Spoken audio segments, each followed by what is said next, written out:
almost had it. Almost had it punched. Almost. John, hear you there. Thanks for coming by for another Tuesday. Oh, crap, my rings are upstairs, but at least I'm still in the house.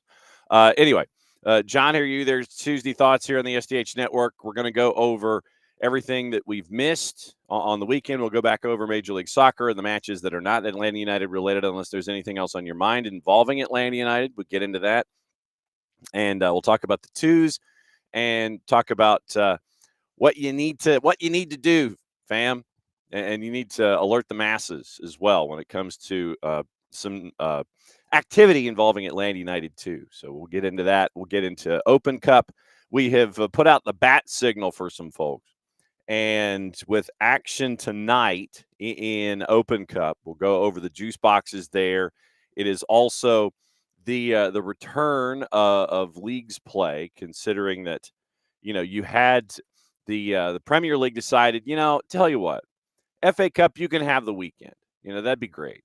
So you can do your thing, and it ends up with 3 matches today. So they're getting back into the swing of things in the Premier League. We'll get into that and discuss everything going on there, because it's today, tomorrow, and then it is what's today? So today is Tuesday, Wednesday, Thursday, and then they're back at it Saturday, Sunday, Monday. And you want to know who really gets screwed out of this? And I know that there are a lot of folks that are going to sit there and go, well, I don't care. But Chelsea, I mean, look at it. So they're back today. The league is back today. They don't play till Thursday. They go Thursday, Sunday, and Spurs, technically. So it literally is Chelsea playing and Spurs are playing Thursday, and then they're playing on Sunday. So Thursday, Sunday for Spurs and Chelsea. I can sense a lot of violins and a lot of just open weeping involving that. But yeah, in this quick turn of midweek weekend that we see a lot here in the States with competitions and schedule compression and such, schedule compression for Chelsea and Spurs has gone Thursday, Sunday. I know, boohoo. But anyway, it was just, I was looking at the grid and I'm like, okay, so wait a second. So who's the last match? And it's Chelsea and Spurs on Thursday at 3. And then you flip around and you're like, when are they?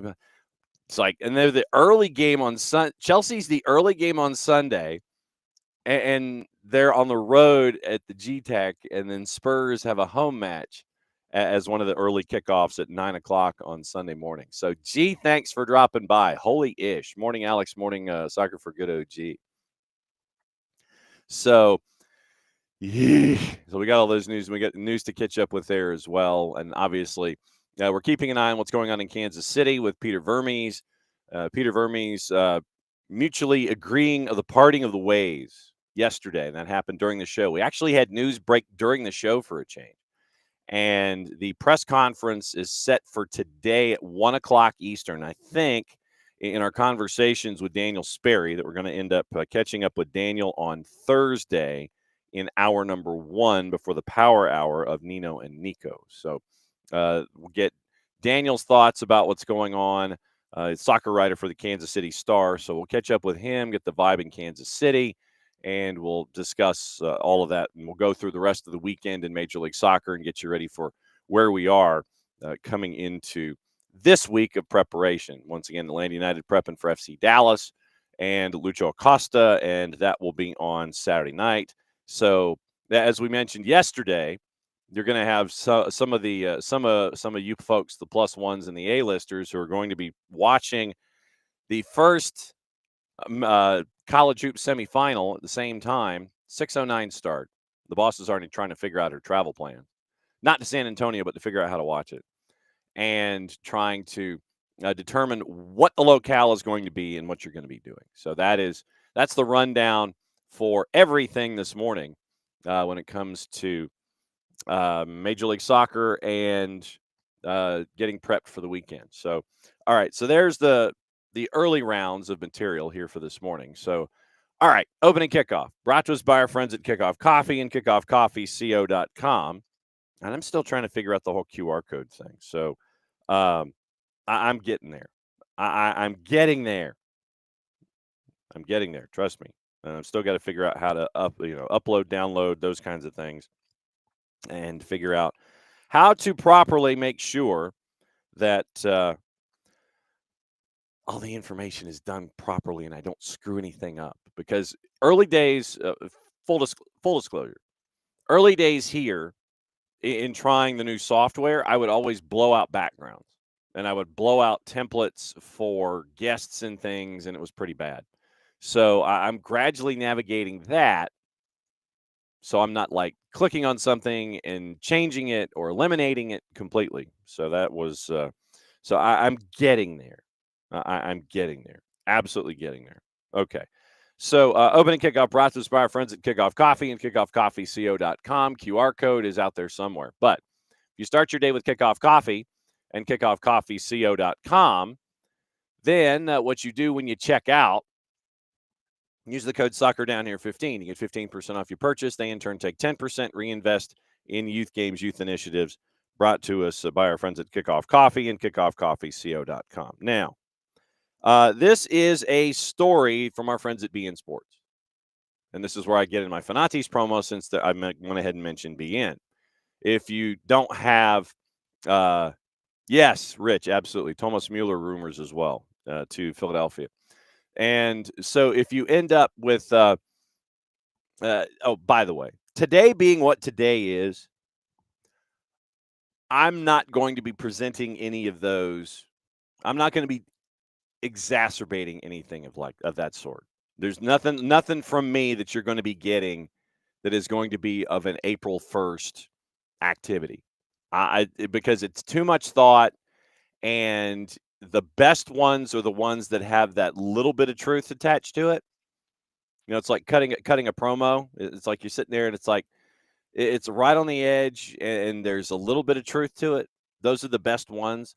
I'm not doing that today. We got too much news and too much stuff and too much to talk about. So we're not going to get wrapped up in, hey, did you see this story? Wink, wink, nudge, nudge. How'd you do? And have it not be a real story. It's too much time to sit there and go, nope, not happening. But anyway, came from our friends at BN, so you can get BN, all the BNs, Nuestro Telesitio for the fans, Teise, Liga 1 Max Pro, and our buddy Nino Torres at Gold TV at Fanatis, fntz.co/soccer down here, and you get all of the you get all the BNs and you get all the stuff through our friends at Fanatis. Story came from our friends at BN Sports. And and the video's been there. When you watch Messi and Friends, you see this large, hulking mass of humanity that is keeping an eye on Lionel Messi and making sure that he doesn't get rushed or, anything happens to his person to where he is not affected physically. So that you see this massive bodyguard who almost looks like the villain heavy in Reacher season 3, except he's not 7'3" or whatever. You have, get this. So Yasin Chuko is the gentleman's name. And Yasin Chuko is probably about 250 pounds. That's my guess.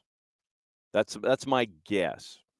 Chuko's about 250, and if you've been to a Messi and Friends match, whether it's at Mercedes-Benz Stadium or at the Erector Set, you'll see Chuko on the sidelines, kind of keeping an eye on things. Got amazing closing speed for someone who is a defensive tackle-looking human being.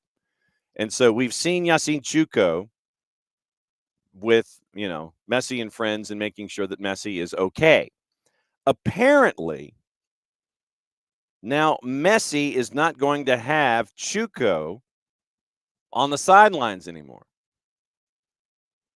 So Chuko has been gaining prominence, even went viral on social media. However, he has been informed that Major League Soccer has banned his presence in the stadia,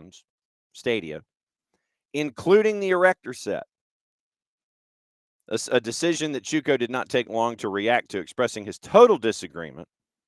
Quote, I worked in Europe for 7 years in Liga and the Champions League, and only 6 people invaded the pitch. I came to the United States, and in 20 months of work, 16 people have already gotten on the field. I'm not the problem. Let me help Messi, end quote. This, however, is not the first claim made by Chuco since he started accompanying across the United States. In fact, last February, once again, this is from our friends at BN. He sent a strong message to the security staff present at MLS Stadium. Quote, "It's not my job to stop fans who invade the pitch. That's the responsibility of the stadium security. But let's be honest, most of them aren't fully focused on their duties," end quote. In his interview with House of Highlight, he also defended his work as a member of CONCACAF security, where he's supposed to continue working during the matches of the CONCACAF Hemispheric Extravaganza. Quote, "I love the MLS and CONCACAF, but we need to work together. I love helping. I'm not better than anyone, but I have a lot of experience in Europe, and that's fine. I understand their decision, but I think we could do something better." So there will be no Chuco to kick around anymore. You're on your own, Major League Soccer. That's going to be kind of disappointing because he's a fixture, but you wonder that's like I said, that's just one side of it. We do not know MLS's perspective on Chuco and why he's no longer allowed on the touch lines or in the buildings to be there as security for Lionel Messi. But you won't have Chuco to run into anymore, apparently, in these events. No reason given as to why. I would think that if you are someone of a certain level of certain level of stardom and fandom, and folks wanting to chase after you, that you're going to need that extra level of security. And I mean, we all go into buildings and we can sit there and we look in folks with earpieces and things like that, and we sit there and it's like, okay, well, there's security, and there's security. I get it. Morning, Lokeville, morning, Rich. So I would love to know. Maybe they feel that the Chuco is equally intrusive. I don't know. But like I said, apparently, according to Chuco, he is no longer allowed to be security at matches in Major League Soccer. Don't be surprised, though, if he continues to be security in instances that are off the field, at the practice facility, shopping at a Publix, chasing after, where shopping is a pleasure.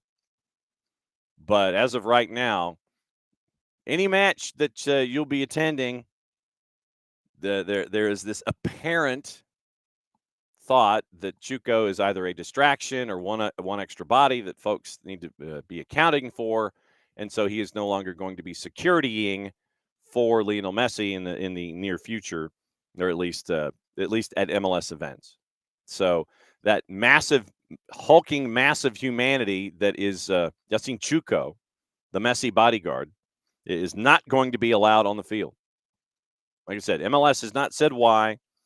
Venues have not said why. But according to Chuco, he is no longer allowed to play in the MLS security reindeer games. So we'll keep an eye on that and find out what in the wide world of sports is going on there.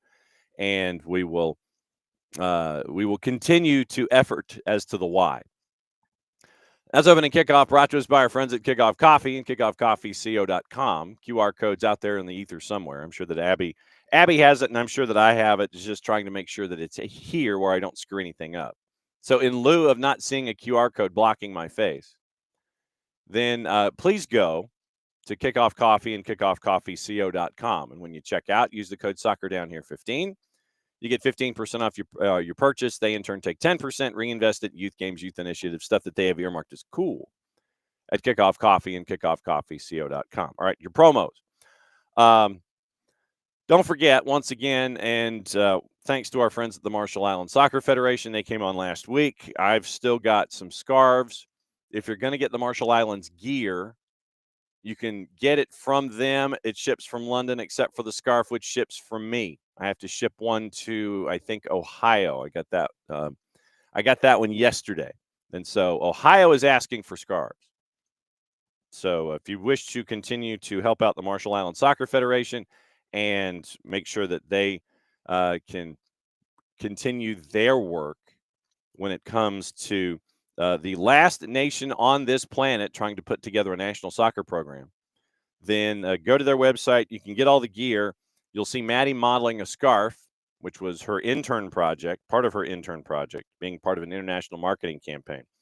And you can get the scarves. You can order the scarf. The scarf gets shipped from me. Or if you see me in person, if you want to order it locally and you want to see me like Saturday at Mercedes-Benz, I can go behind this door and get scarves and pack them, and then we can meet up with each other at some point on Saturday at Mercedes-Benz. But you can help out the Marshall Islands that way. Also, you can get our first ever Olive and York jersey. I don't know how many of you have done that.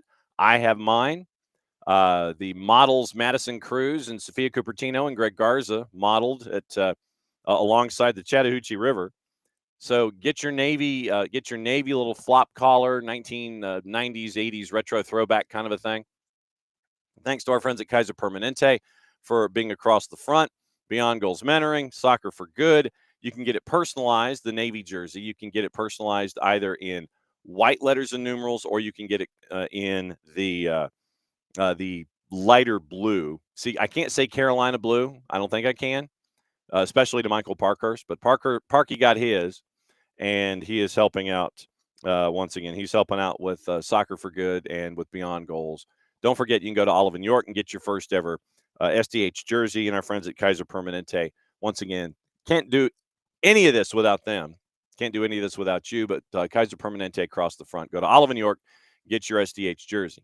Also, what you can do is go to Grady Baby Co., and you can get your Soccer is Just Better in Atlanta gear. Red, black, sweatshirt, T-shirt, gold embossed. Soccer is Just Better in Atlanta. SDH Network here. Grady Baby logo there. And the boss has stolen the black one, and so I have to wear the red one. Very, very comfortable. And once again, if you help out Grady Baby, what you're doing is you're helping out middle school soccer programs attached to the Atlanta public school system. So there's that to help and aid in how things go. At soccerdownhere.net, you can get all of our new SDH Network gear, and you can also get some stuff with the Ruckus and the Attack. I believe those are the two franchises that Jason has done some retro artwork for, and you can get that gear as well. You can go to soccerdownhere.net.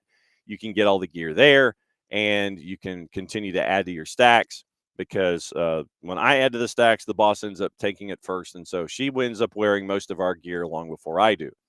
And morning, Harry. And yes, by the way, I am wearing the same sweatshirt that I wore yesterday, because I wore it for the show. And I know a lot of you sit there and go, man, do you sleep in your gear? Pretty much.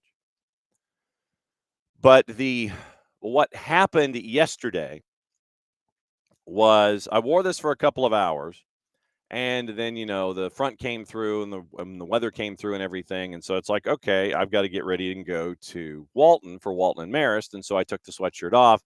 And so I come down here to the office this morning, and I had a T-shirt on, and I still do. It is respecting the dearly departed San Francisco State University soccer program. And so I come down here to the office, and it is freezing. So what I ended up doing was going back upstairs, getting the sweatshirt that I wore on the show yesterday, putting it on this morning, and that's where we are. So that is that is how the wardrobe works sometimes. You sit there and it's like, okay, I can try to be as artistic as humanly possible when it comes to the gear, and it's like, what message do I wish to express today? And I was thinking, I could sit there and show support for San Francisco State. Freezing my butt off. I'm like, yeah, well, so much for that idea. So ends up with me wearing the same sweatshirt that I wore yesterday. And once again, living like a bachelor. I know that shocks each and every one of you. So today, a couple of quick things. CONMEBOL has announced the rule where keepers can hold the ball for only 8 seconds before the ref awards a corner to the opposition.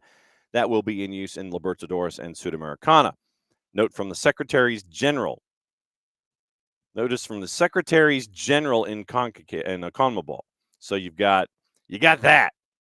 That's keep an eye on that. And when I know that we're all going to have our timers up, where it's going to be like, is it 8? I don't know. Is it more than 8? Probably. Just saying. Just saying. All right, so the boss is off to physical therapy.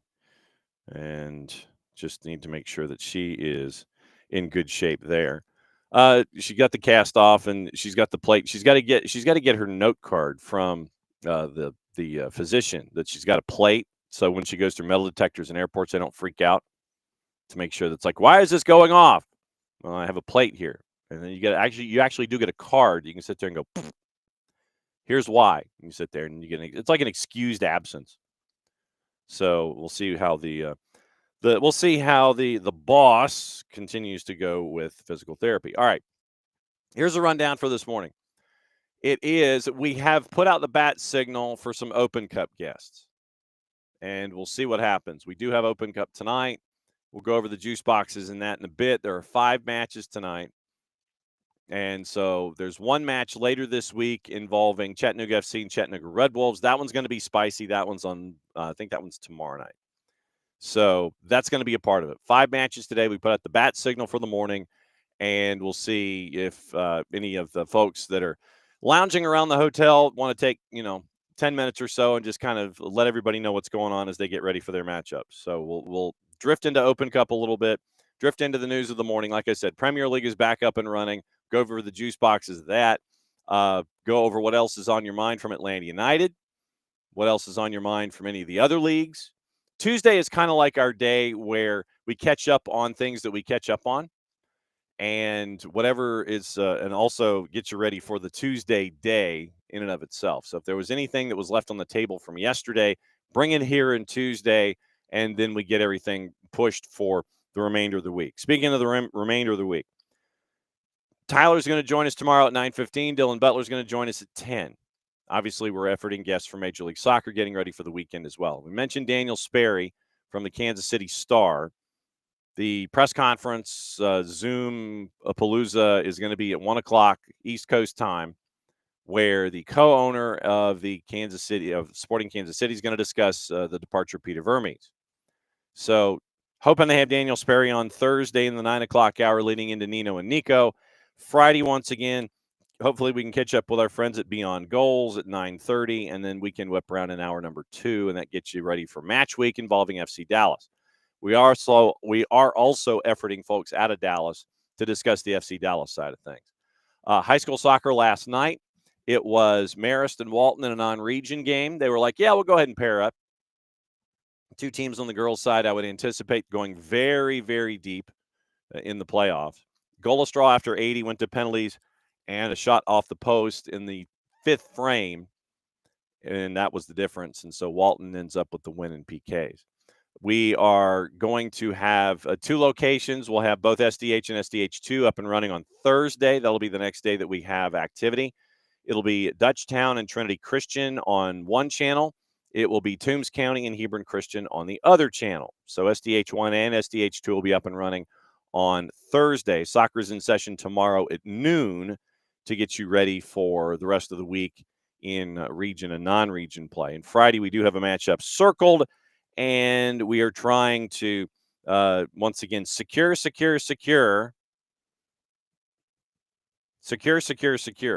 particular matchup. And when it is secured, we'll let you know what it is. But we have a matchup circled. We are in negotiations and discussions, and it would be another doubleheader on Friday on SDH. So soccerdownhere.mixler.com or soccerdownhere2, the number 2.mixler.com, and you get all the live action.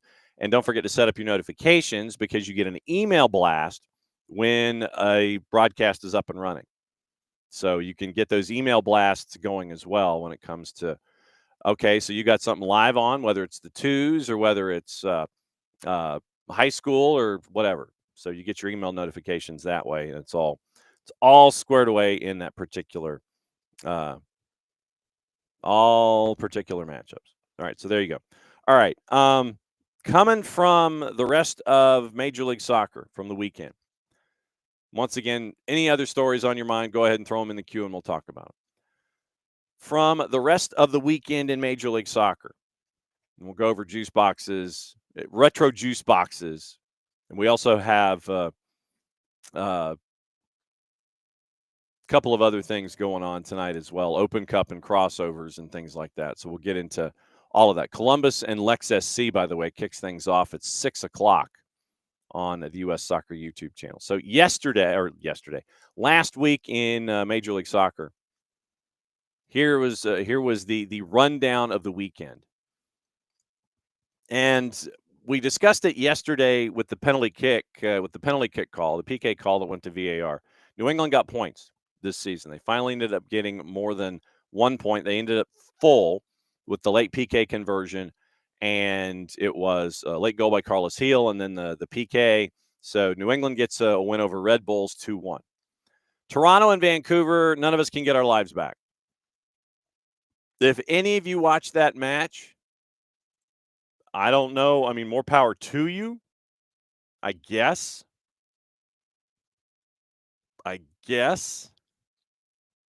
Vancouver had more possession. So now I'm just going to take this from the Toronto perspective. Toronto had 6 shots. Vancouver had 10 more. Half of those shots on target.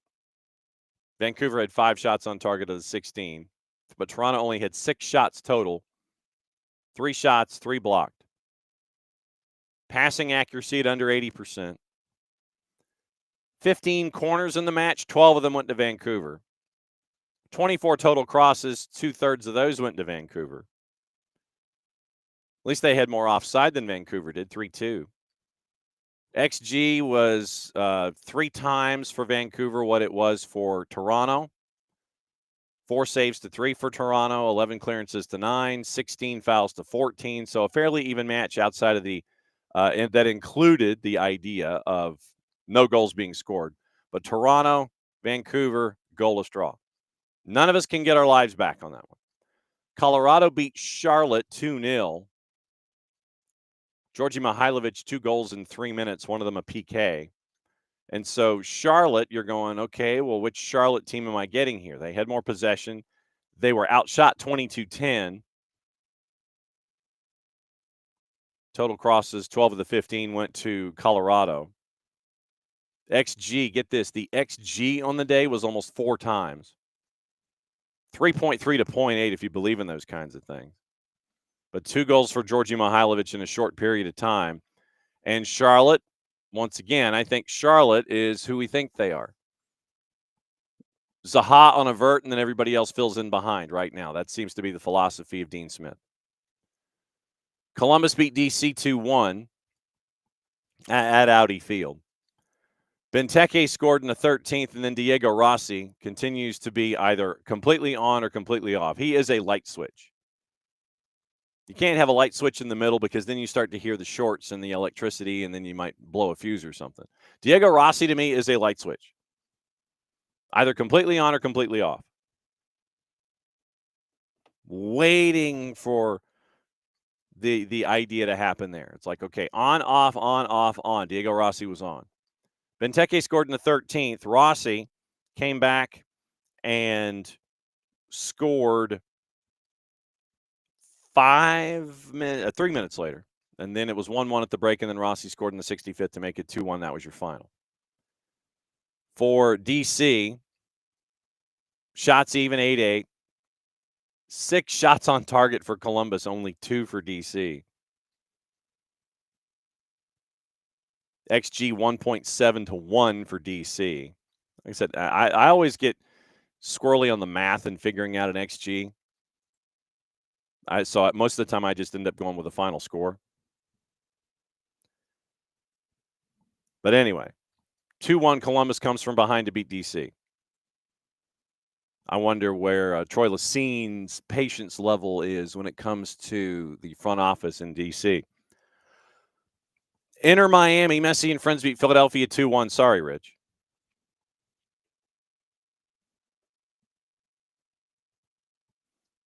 So Robert Taylor, Lionel Messi. I don't know if you've heard of him. Taylor scores in the 23rd. Messi scored in the 57th. Welcome back. And now he's like corporate Messi. He's no longer like shaggy emo Messi. He's now corporate Messi. It's like next thing you anticipate him wandering out of the locker room wearing a 3-piece suit, looking like Cody Rhodes, straight up businessman, briefcase, the whole deal. Gazdag scored 10 minutes to go to make it 2-1. And I think the the personification of how Messi can get under folks' skin. And I don't know if you saw this video, but Lionel Messi was posting up against Oluwatu Makanya, and he kind of bumps into Makanya 3 times. He's like posting up, it's like literally, it's like the car that's trying to smash into the parking space. You back up, you back in, you back up, you back in, you back up, you back in. So on the 4th time, Makanya had enough, and he apparently literally just kind of just shoves Messi, and then Messi falls, and it's a foul. So that's, once again, the frustration of dealing with corporate Messi in that particular match. 2-1 your final, Messi and friends over Philadelphia, and they continue to be at the top of the standings in the Eastern Conference. We'll go over standings on the whole in just a bit. Chicago and Montreal, I honestly thought I was going to get more out of Chicago than I did. So if a new coach bump in Montreal is an assistant and you get a draw, that shows you, I guess, where CF Montreal is. I totally expected more out of Chicago in this one. Didn't get it. And it ends up with Zinkernagel scoring in the first half, and then Seeley scoring in the second half, 1-1. Nobody scored the final 40 minutes, and no one's going to get that 90 minutes of their life back. What ended up as the death knell for Peter Vermes, the 2-1 win for Dallas at Toyota over Kansas City. Shallowy scored to make it 1-0. Then Acosta and Leo Chu scored 2 minutes apart in the 37th and the 39th. 2-1 your final, and Peter Vermes is out. Minnesota at home knocks off RSL. RSL's traditionally just not good on the road. Tani Oluwase scored on either side of halftime. 2-0 your final there. Cincinnati beat Nashville at Geodis. Bauer scored in the 39th. Denke, who's back from international duty, scored 4 minutes later. Evander scored 4 minutes later. Then Denke scored in a PK at 90+1 for the difference. So Evander's golazo is probably going to be up there for goal of the week. Monitor appropriately. Purple team beat LAG, and where we see everybody losing patience with other clubs right now, I think everybody understands with LAG, with the injuries, no Ricky Puig, and you're getting Paintsel back. It's going to take some time. C-Ram, Christian Ramirez scored in the 14th minute. And you had a 1-0 lead going into the final 15. Ojeda scores from the spot, and then Luis Muriel scores in the 90th minute. But I think the larger question is in net for LAG. That's the larger element in this, is where Greg Vanney seems to be trying to determine who his keeper is. Is it McCarthy or is it Mikovic? That seems to be the question, and Greg Vanney can't seem to settle on it right now. McCarthy was in this matchup against the purple team. By the way, Paintsel was on the bench to start things off. So because of yellow card accumulation and such, Dan Kalichman was your match day manager, along with Jason Benton, Nick Theslov. You did not have Greg Vanney. Not that it necessarily has any real impact except in game day implementation or anything like that. But Paintsel on the bench, you're getting him back. But the larger question in LAG seems to be in net. Is it McCarthy? Is it Mikovic? Neither seems to be doing the job to the great satisfaction of anyone and everyone that's attached. But Orlando got the Duke on the road. LA's at the bottom of the table in the West. Once again, we'll take a peek at that in a second. San Diego and LAFC, SoCali Classico. This one was about as crazy as we figured it would be. McVeigh, Valakari, Mighton score. 3-0 San Diego after 40 minutes. Smolyakov scored at the 43rd. Under at 45+5. So literally it was 3-2 at the break. Igor Jesus got an early second half red card, so he will not be available this week. But 3-2 at the break, 3-2 your final. And to sit there and look at the numbers in this one, San Diego had 60% of the possession, 14 shots to 12, 6 shots on goal to 4, 4 blocked shots to 2, 776 total passes in that match for San Diego. Holy crap. 776 total passes. I mean, when you're a man up, I could see why. You're sitting there, bing, bing, bing, bing, bing. 92% accuracy, just under it. 458 total passes, 89% for LAFC. Total crosses 8-2 for San Diego. Won 5 of the 8 duels. XG 3.3 to 2.1. 5 saves, 3 to LAFC and 2 to CJ Dos Santos. 7 clearances for LAFC. 20 fouls, 12 of them for San Diego. 4 yellows for San Diego. 3 yellows and the red for LAFC. Yellow card to Chucky Lozano. Welcome back, Chucky. Yellow card to Kumado. Yellow card to Segura. Igor Jesus got a second yellow to account for the red. Tverskov. Igor Jesus in the 20th and then the 53rd. So literally he's playing on a yellow for 25 minutes, gets to halftime. Then another 8, and then he gets a yellow. Second yellow, and he's gone. Martinez gets a yellow in the 19th. Negri got a yellow in the 14th to try and set an early tone in that one. Torrey Penso, Jeremy Chieso, Callie Smith, and Ricardo Fierro. VAR Daniel Radford. AVAR Kyle Atkins in front of 32,500 at Snapdragon. Oh, not denying. Rich, I'll get to your Olawasei video in a second. 20 fouls, 12 of them to San Diego, 4 yellows for San Diego, 3 yellows for LAFC in the red card. So 3-2 at the break, and it ends up with it being 3-2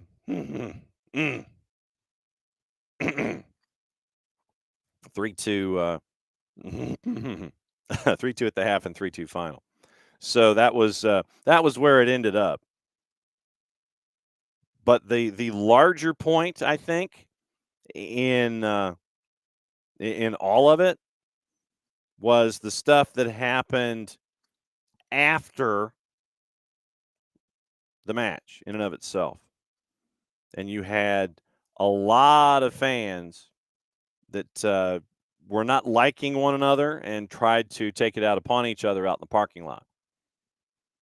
So, and there was one video that came out of San Diego that was nasty. That was pretty bad. A couple of fans getting into it and one getting sucker punched from behind. So, SoCali Classico, 3-2 San Diego in the final. San Jose and Seattle, a 1-1 draw at PayPal Park.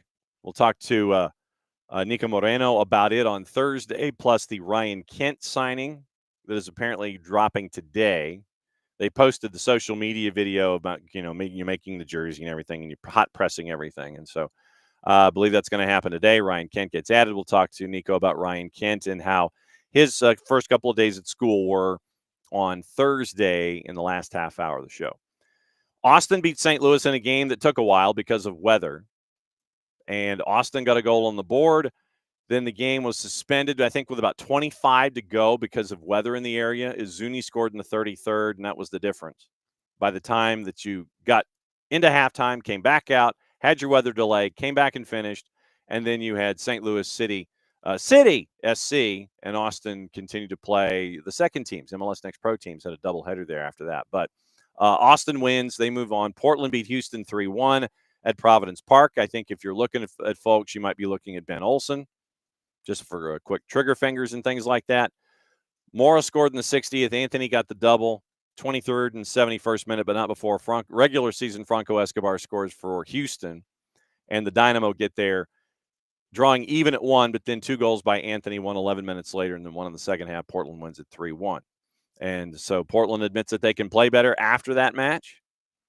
So we'll see how well Portland can play better. But they are scoring a lot, and so folks are having to keep up with Phil Neville and trying to find out what is how can we catch on a daily basis? How can we catch Portland offensively? So the Eastern Conference standings, and like I said, and Rich, I will get into the Messi and friends in a second. Miami at 13 points after 5, match in hand, point on top of Philadelphia and Columbus. Philadelphia right now, obviously, more wins, 4-3 over Columbus, and they've got just as many points at 12. Chicago is, after 6 matches, with 11 points. Charlotte, Nashville, Orlando, Cincinnati, all at 3-2-1. all at 3-2-1. Goal difference, Charlotte's ahead of Nashville on goals scored. So they have the same number of goal difference. Then they go to goals scored. So Charlotte's in 5th, Nashville's in 6th, 10 goals scored to 9. Orlando is a +3 in goal difference. Cincinnati is a -1 in goal difference.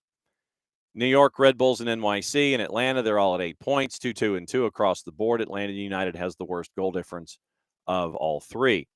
That gets you to 12th in DC. DC has 6 points, 1-2-3. New England get their first win. They're at 4 points.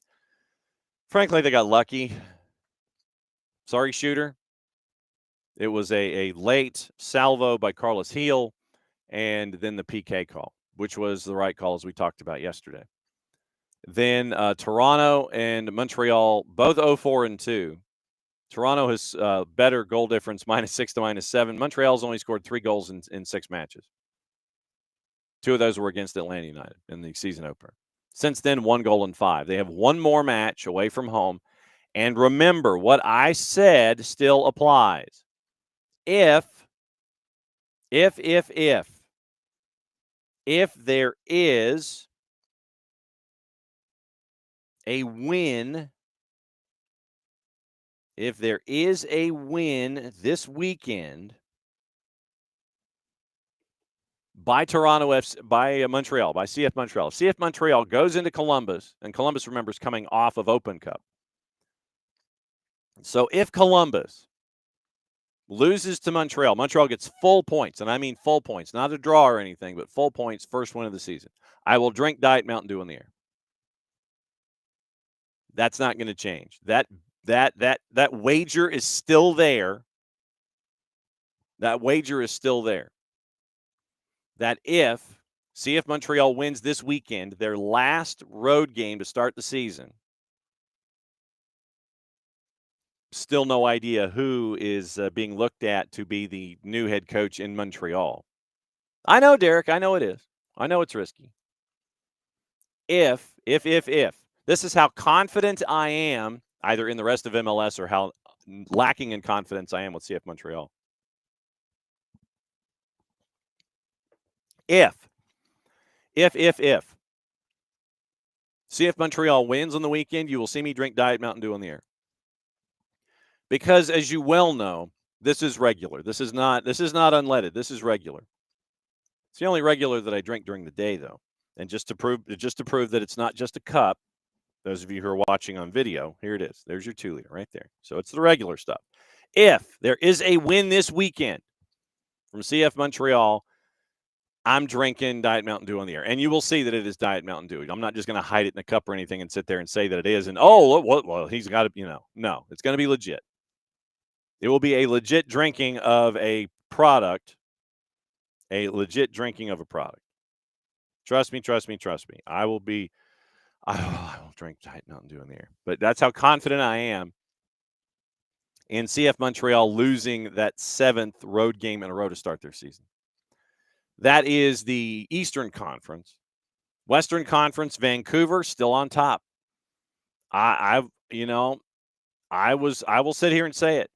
Early returns being what they are. Early on, I said that I didn't know what Vancouver was going to hold. Yeah, you still had some of the same players, but you've got a new coach, new coaching staff, all the things. Right now, unaffected. One of the top offenses in the Western Conference. 13 points, 1 point ahead of Austin. I did not have that in early returns. San Diego in 3rd. I did not have that in early returns. Minnesota, 4th. That was about close. San Diego, Minnesota, Colorado, each with the same record. San Diego's got a better goal difference than Minnesota and Colorado right now. That's your 3, 4, 5. Portland with the win. I thought there were going to be problems. But right now, Portland's scoring goals. 10 points ahead of Dallas on goal difference.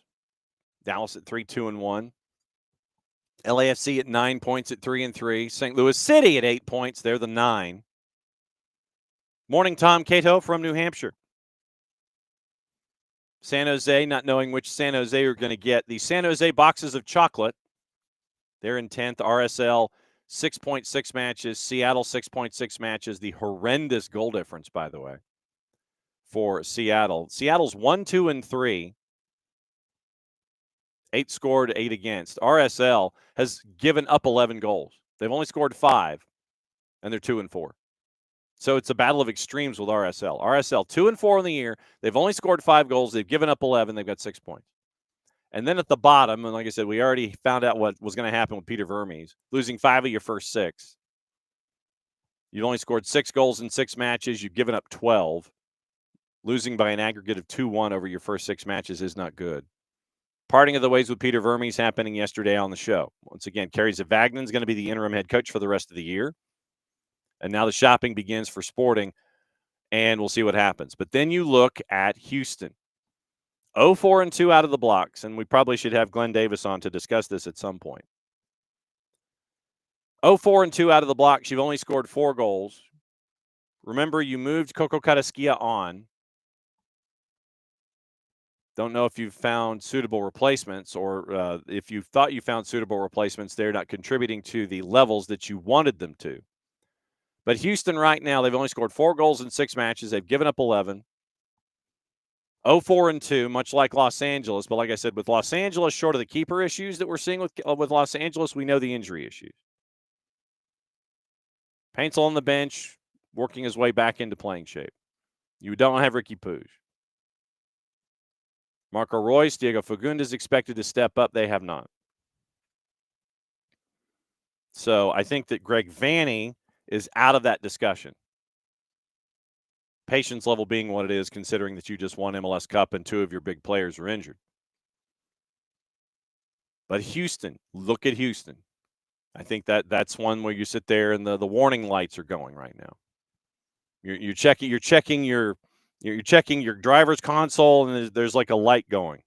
Check your check engine lights going with Houston right now. And we know what's going on with Montreal. Laurent Courtois out. You look at Robin Fraser.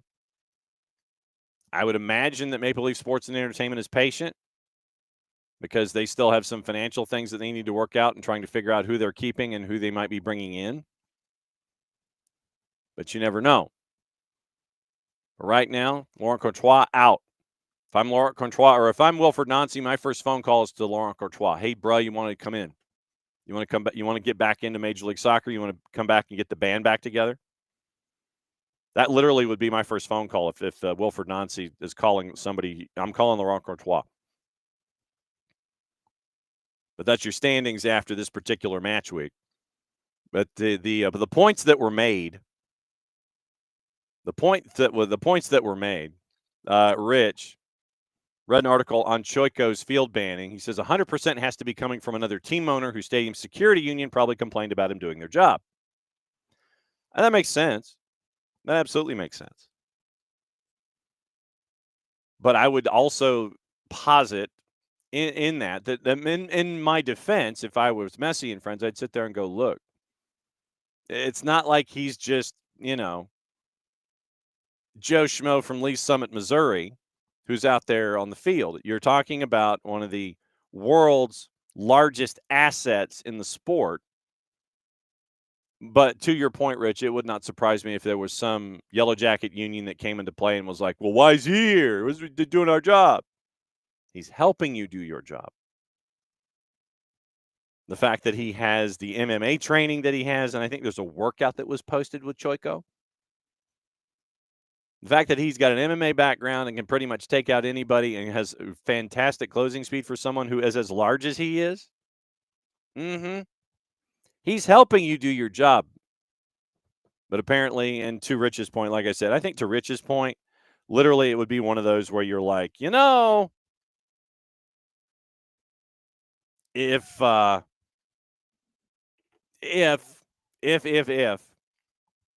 just saying, you might need a little help.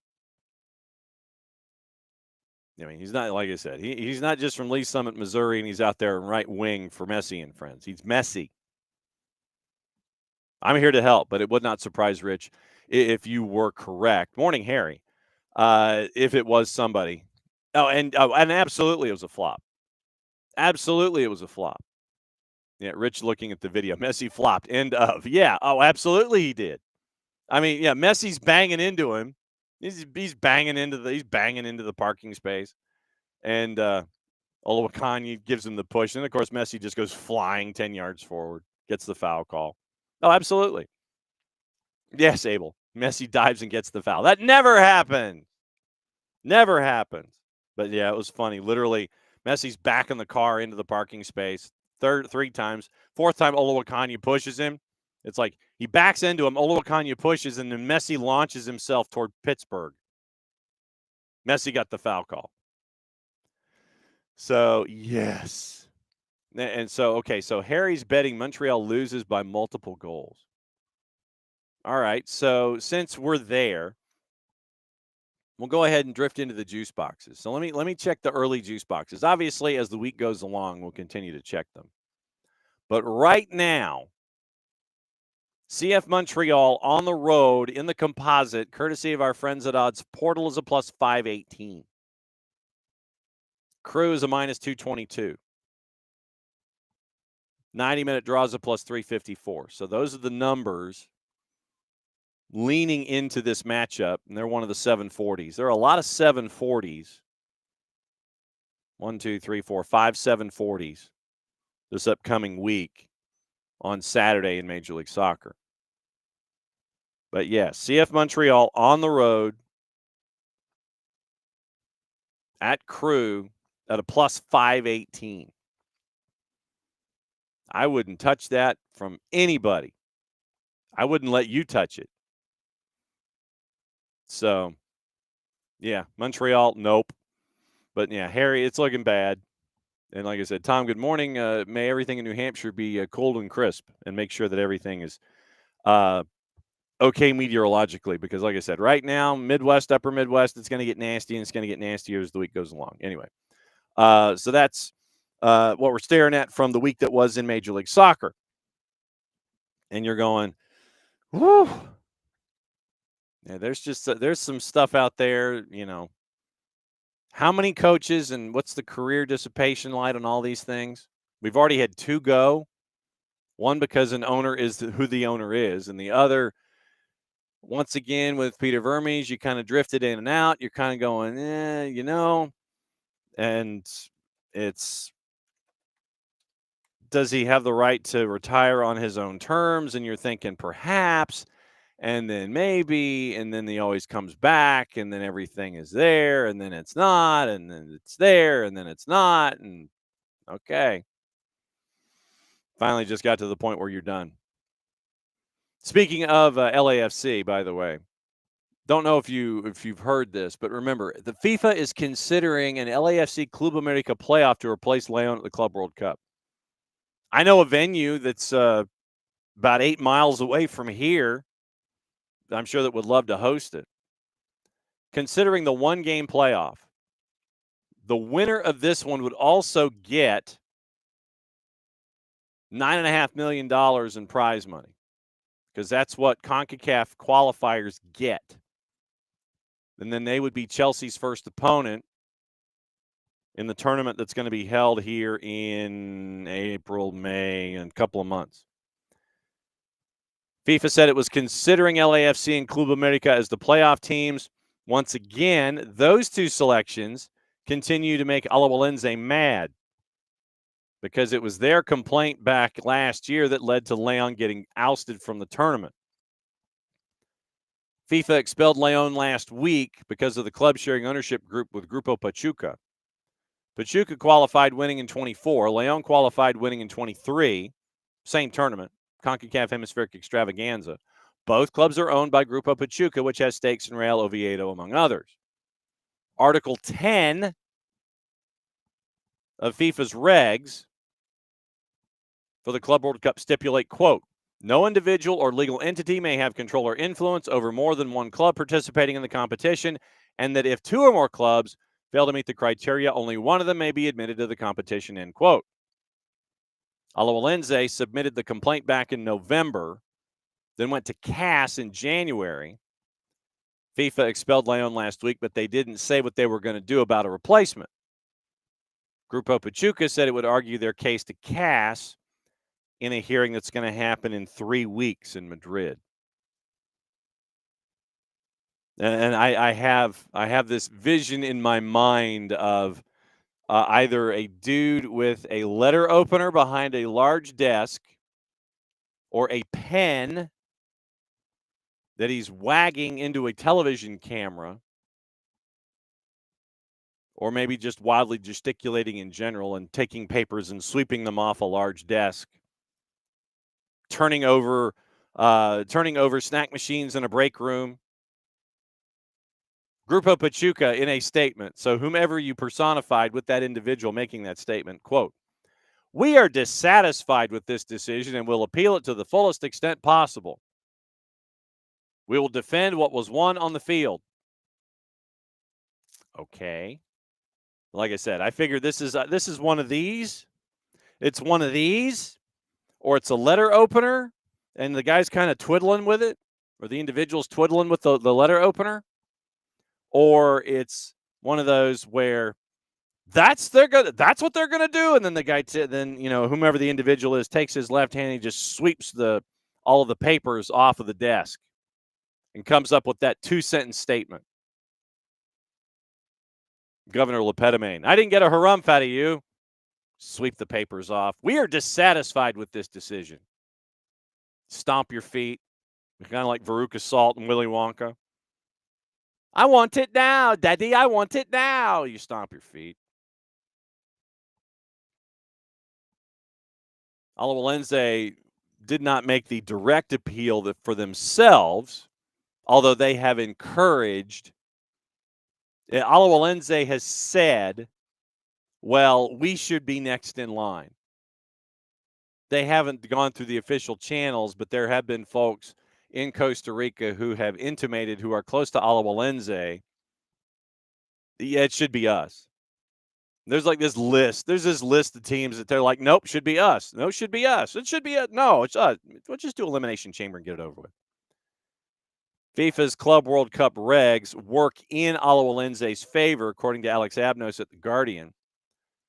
Winning your Confederations Championship or landing high enough in FIFA's club ranking, which takes into account results over the previous 4 years, separating teams by confederation. Importantly, FIFA also stipulates that no more than 2 clubs per country may participate in the tournament unless those clubs have qualified, winning their Confederations Championship. Example, the first of the UEFA 12 Club World Cup spots went to the winners of the 4 previous Champions Leagues. Manchester City, who has issues of their own that we'll get into in a second. Chelsea and Real Madrid, who won it twice. So that leaves 9 spots open. And those were allocated on the 4-year ranking in FIFA. Red Bull Salzburg makes it over Liverpool, Barca, Milan, and RB Leipzig because those clubs' countries had already qualified 2 or more teams in the competition, while Austria did not. CONCACAF was given 4 in the competition, plus the additional host country spot for the U.S., which we had pegged, all of us here, when we saw that codicil of the host country spot. That host country spot, you get the host country spot. Who in their right mind was going to sit there and say, well, yeah, it's going to be Sporting Jacks. No offense. It's going to be Sprayberry High School, or it's going to be, the Duluth FC and our buddy John Schuster. It's going to be one of those. No. When all of us here in the collective saw that you had that host country optional spot, or whatever the heck they called it. What did they call it? The host country spot, just the host country spot. When the host country spot came available, who for a second did not guess what club was going to go in that host country spot? We absolutely all had it pegged here. All of you in the Twitch pitch, all of us here, slot whatever, 30 or 32. Yeah, slot 32. Of course it was going to go to Messi and friends. And then Infantino shows up and he just storms onto the field late in the MLS season. And the first match of the Club World Cup is going to be at Hard Rock. What? Folks at Hard Rock are like, oh, that's news to us. So that's where we are. Alawalense is kind of like, well, fam, we've got the numbers. Pachuca and Leon, the other qualifiers included Seattle and Monterrey, who won the CONCACAF Hemispheric Extravaganza. So now without Leon and Inter Miami, both Mexico and U.S. still get represented by the maximum number of 2, Monterrey, Pachuca, Sounders, and Messi and friends. Article 10 of its regulations, FIFA, says that the General Secretariat, in quotation marks, should decide how to replace a club that runs afoul of the multi-club ownership rules. Regulations state the decision should take into account, in particular, the respective rankings of the clubs concerned and the applicable quota per confederation and or member association. So if FIFA blocks clubs from the U.S. and Mexico from taking Leon's place, then it goes to the 4-year ranking system, and the highest non-Mexico, non-U.S. or non-American franchise available is Alawalense, and they're at 15. FIFA said LAFC was selected for the playoff because of their status as a runner-up to Leon in the 23 CCC. Club America was selected by being the top-ranked team in the FIFA Club World Cup Confederation ranking, through which qualification is also determined. Leon players and staff have spoken out against the decision to expel him. Captain Andres Guardado taking a dig at Alawalense. Quote, the teams raising their hands for the right to compete in our place should be ashamed of themselves. It is a brutal injustice. So that's where we are with the Club World Cup. We still have Team 32 to be figured out. David, how did it take so long to expel them? So FIFA stupid. Well, yeah, it just kind of like, you're just kind of thinking. You're kind of like, I think it'd be, it'd be a great idea. That sounds fantastic. We'll take it under advisement. And so they go back to Lausanne, Switzerland. Today, I feel arbiter. You try and figure it out. So what's the timetable here? I mean, honestly, I think what they do is they try to come up with solutions while kicking the can down the road, simultaneously trying to see if somebody else will come up with a solution as well. Okay, if we have to.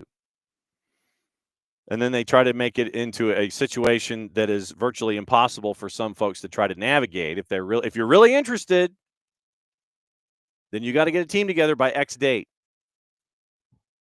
But no, a lot of this, they kind of wait for a while.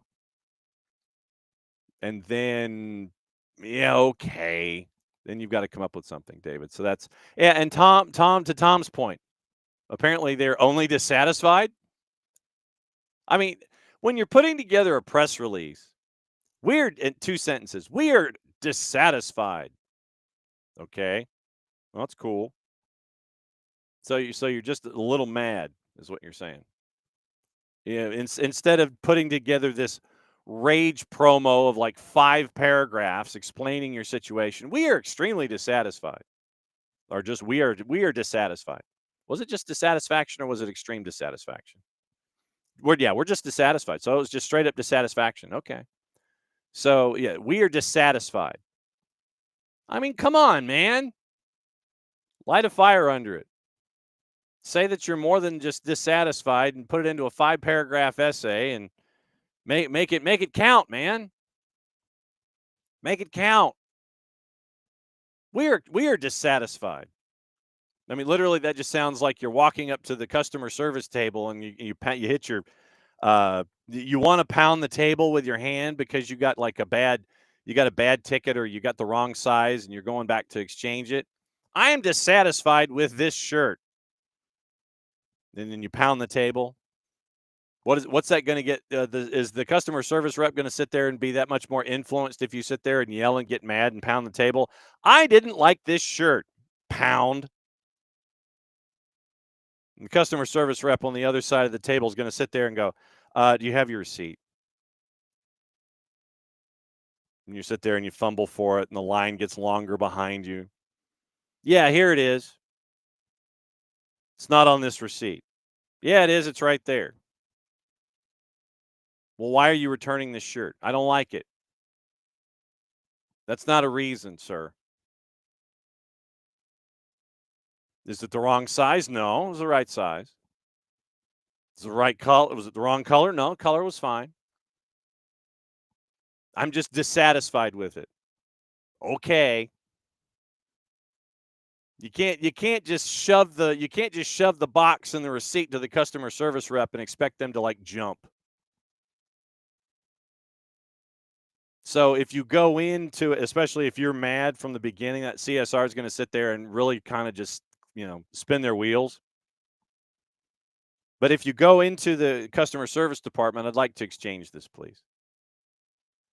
And what's wrong with it? It was the wrong size. The person who bought it for me, they weren't, they thought I was one size and it's another, and it's just the wrong size, and I need to get a refund for it, or I need to exchange it. Okay. See what they're trying to do. I think they're trying to get more with honey than with vinegar by saying they're dissatisfied. We're dissatisfied. It's like when Rachel came wandering in the pilot for Friends, and Ross is talking about he wants to be married, and Rachel comes through the door. Chandler goes, "I'd like $1 million." That's kind of what we're getting into here. So yes, Tom, only dissatisfied. That's very disappointing.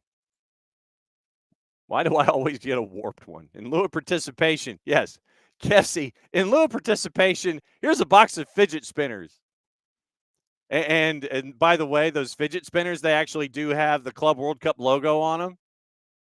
Or it's the fidget spinner that is the test toy that is the replica of the trophy. And so the fidget spinner is actually the arcs of the trophy, and they kind of do their little spinning deal in and around the outside. That's your Club World Cup fidget spinner. Instead of doing it in the middle and going like this, it's of the individual rings of the Club World Cup trophy, and you sit there and you pick a ring and you do whatever, you hit all three, and then they go in different directions, things like that. That is your Club World Cup fidget spinner. Thank you, FIFA. We've just solved another problem for you for your tchotchkes at the FIFA store. Doesn't have to be an actual fidget spinner. It can be a spinner of the Club World Cup trophy that you get your own key and you can unlock at any time. David's like, I really don't care about their disappointment for not letting the win on the field get them in. With the cash involved, they have a chance to manipulate group play results to double enrich themselves. Not that team's fault, but their joint ownership issue is the group ownership issues to deal with. Lesson learned, read the rule book. Read the rule book. That's what I'm saying. Anyway, just read the rule book, man. It's like, it's like you want to win, and you want to try and sit there and, I guess, sit there and flip one to the other. I'm just saying. I'm thinking, maybe you want all of your teams to win, and so by the time you want your teams to win, that's what you're thinking about. Matty Cruz getting ready for practice this morning with Atlanta United. So are you at the Children's Healthcare of Atlanta training ground? I, in fact, am. I'm at the spot right now, and I'm just chilling and hanging out. I'm going to start getting here early so that way I can hop on a little bit. Not on Thursdays, though. That might be a little bit jam packed. So maybe we'll hold off on that one. But I am going to. Okay. What are you anticipating at practice today, young lady, as Atlanta United's getting ready to take on FC Dallas? Oh, I mean, it's a full session today, so we'll get to watch everything, which will be very nice. So we'll get to see kind of, I guess, early on what everyone's thinking, especially with how you're going to be set up. But I know we're chatting with Stian Gregerson and Matt Edwards today. That is who we're slated to be talking to in media today. So yeah, it'll be a long session just to kind of, get things rolling and, figure out some pieces. But yeah, it'll be fun. It's supposed to be nice weather too, which I'm kind of excited about. So yes, Matt Edwards, the Swiss Army knife at the back line for Atlanta United, who I think he has now officially played 3 of the 4 positions at the back at any given moment so far this season. Yeah, you know what? And like that's someone you need though, especially with the homegrowns as well. Like it shows he's versatile. He can play wherever, and that's very valuable, especially with everything because you can have him on the bench. He can come in for anybody in any given moment. That's huge. Dominic Chong-Kui, I want to discuss DCQ a little bit. Yeah. And I know that we have had the chance with his time with the Twos in the academy to see him continue to grow and evolve. And Ronnie Dyla, because of just a concern on Pedro Amador, no update on that yet. But by the way, sir, you get tapped on the shoulder. It's like you're starting today, and it's like, oh crap, I'm starting today. And you don't have time to think about it. And if you're DCQ and he goes out there and puts out 57 minutes in front of 42,000. Yeah, I mean, it shows the level that Dominic is at, to be able to step out there and really honestly seem unfazed. I really thought that he had a great game. Obviously everyone's going to talk about that one miscue there for that one goal, but again, like it's a mistake, and that's something Ronnie has talked about since the very beginning of his tenure here. Is he doesn't want players to be afraid to make mistakes. He doesn't want them to be afraid of those consequences. And I mean, Dominic is a player where we've seen him with the Twos. He's really shined, and we've seen him make those mistakes. We've seen him bounce right back. He's not a player that's going to kind of bring it down a little bit. And it's a good learning experience for him. It's one of those moments where you get real in-game experience. And other than that, like, I thought he had a great game for him coming in immediately, making an impact, being solid. I thought he played really well. And, Ronnie Dyla talked about him as well in his post-game press conference. He chatted with the media as well afterwards, and he gave a lot of credit to the coaching staff. I asked about Steve and how he helped, and it's great. Unfortunately for Steve, he didn't have him on Sunday. I think he was a little upset about that one, but you know what, it happens. So, all right, since you have transitioned to the Twos, let's talk about the Twos. Rodrigo Neri up for goal of the week. Atlanta United 2 coming down. They were down once 1-0. They came back to tie it on a goal by Neri. Down 2-1, come back to tie it on a goal by Neri. Lose eventually in PKs. Walk away with a point at home against Chattanooga FC. Messi and friends 2 coming to town this Sunday night at the Fraction. What are some of your thoughts where the Twos are concerned after the tight one with Chattanooga FC? It's one that's so strange because obviously, like, it was a very back and forth game, but it's something we've talked about with the first team as well. And it's, capitalizing on those chances in the first half. You look at the stats of the first half, and Chattanooga, I think, had a little bit more shots, but I think Atlanta had a lot more of the clear cut shots. And I thought that they were dominating the game, not in the sense of shots or possession or anything. I thought they actually looked the better team in the first half, but you got to make those chances count. Second half comes around, it's a little bit of a mistake in the back line, and Chattanooga's able to bounce it, able to get 1-0. But then the Twos are able to bounce back again, get an equalizer. Obviously, Steve even mentioned, it's kind of a weird situation with the counterattack, not leaving someone back there to defend that, and that gives up another goal, and that's something obviously to work on. But you then came back to tie it up again. I mean, craziest goal I think I've seen in a hot minute too from Rodrigo Neri. The delivery, I gotta talk about the sequence because I watched it again last night and I was like, oh my god. First of all, brilliant ball from Javi. Brilliant. He picked out Cayman Togashi as he's making the run in, and then Cayman, just so intelligent, knows that Neri's right there. Neri's calling for it. He heads it down, and Neri off the knee and then just whips it. Like, that is incredible. And it's brilliant. It shows the fight in the team to be able to come back and get an equalizer like that and to get a result. And then obviously you go to penalties, and like it's with MLS Next Pro, if you tie, you go to penalties to get the extra point. I mean, they did the same thing up against Orlando, and it's maybe cleaning up some of those penalty taking skills and what you do. But I mean, for me, I think penalties are all just a mind game. Like, I feel like it really is, just like you got to stay in the game and get focused. And a lot of that can, be swayed, especially I believe the Chattanooga goalkeeper was doing a little bit of extracurriculars there, doing some taunting, which. Well, and here's the other thing involving Jakupovic. I think that where goalkeeping throughout that game, by the way, he had an outstanding game. And I think with Jakupovic, he was trying to make sure that the ball was on the spot, that it's like, well, is it on the spot or is it not on the spot? I don't, it's got to be marked where it's supposed to be. And he was trying to get into the heads of the Atlanta United 2 younger players any way possible. Make sure that they're make sure the run up is right. Make sure the ball's at the right place. Are you and talking to the players themselves? I think Jakubovic had a bit of a clinic when it came to trying to get into opposing players' heads in a PK situation.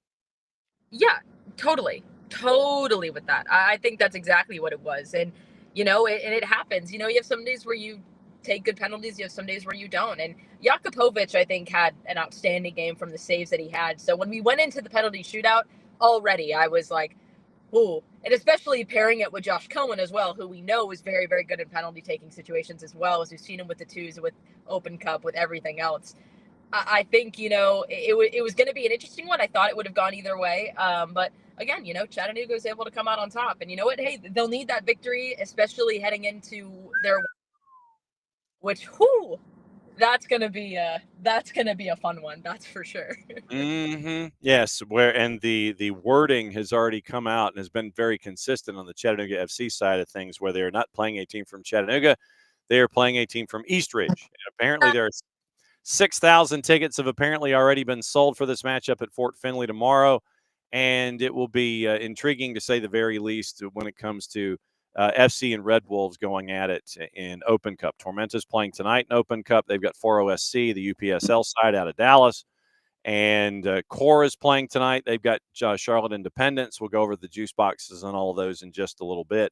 FC Dallas, you got to turn the page if you are Atlanta United, where it was 4-3 craziness, and you got to see each of the DPs contribute in one way or another, but you got to turn the page because perpetual pain in the Lucho Acosta is coming to town for FC Dallas.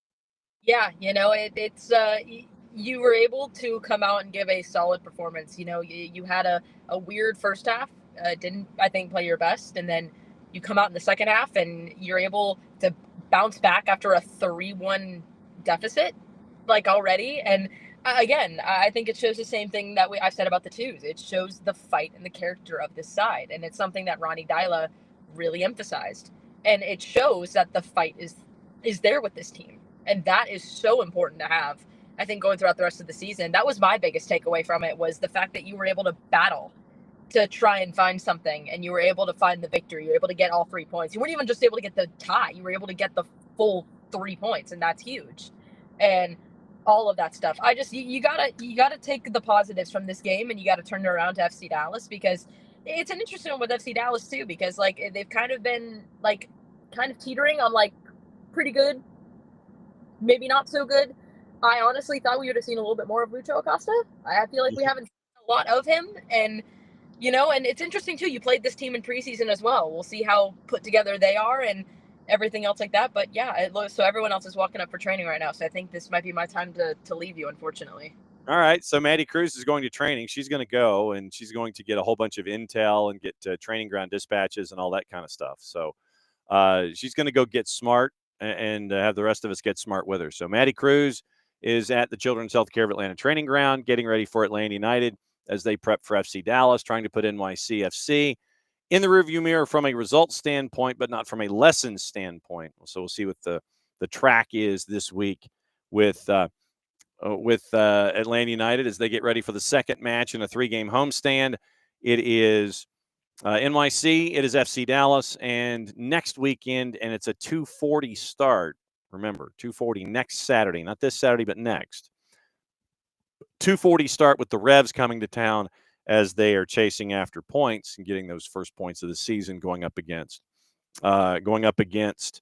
the team here in Atlanta. 2:40 on next Saturday after getting the points against Red Bulls that they did on this past weekend. Okay.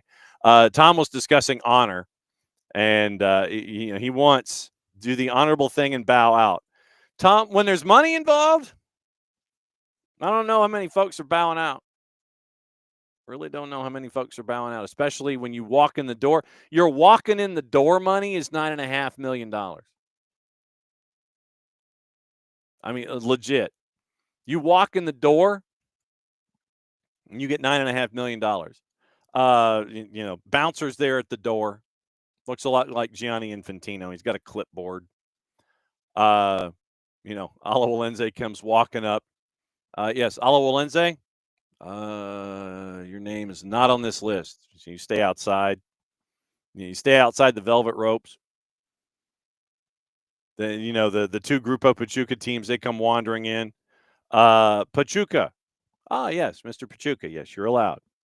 Comes through the velvet rope, goes into the party. Leon. Okay. Yes, your name is on here. So then Leon goes in.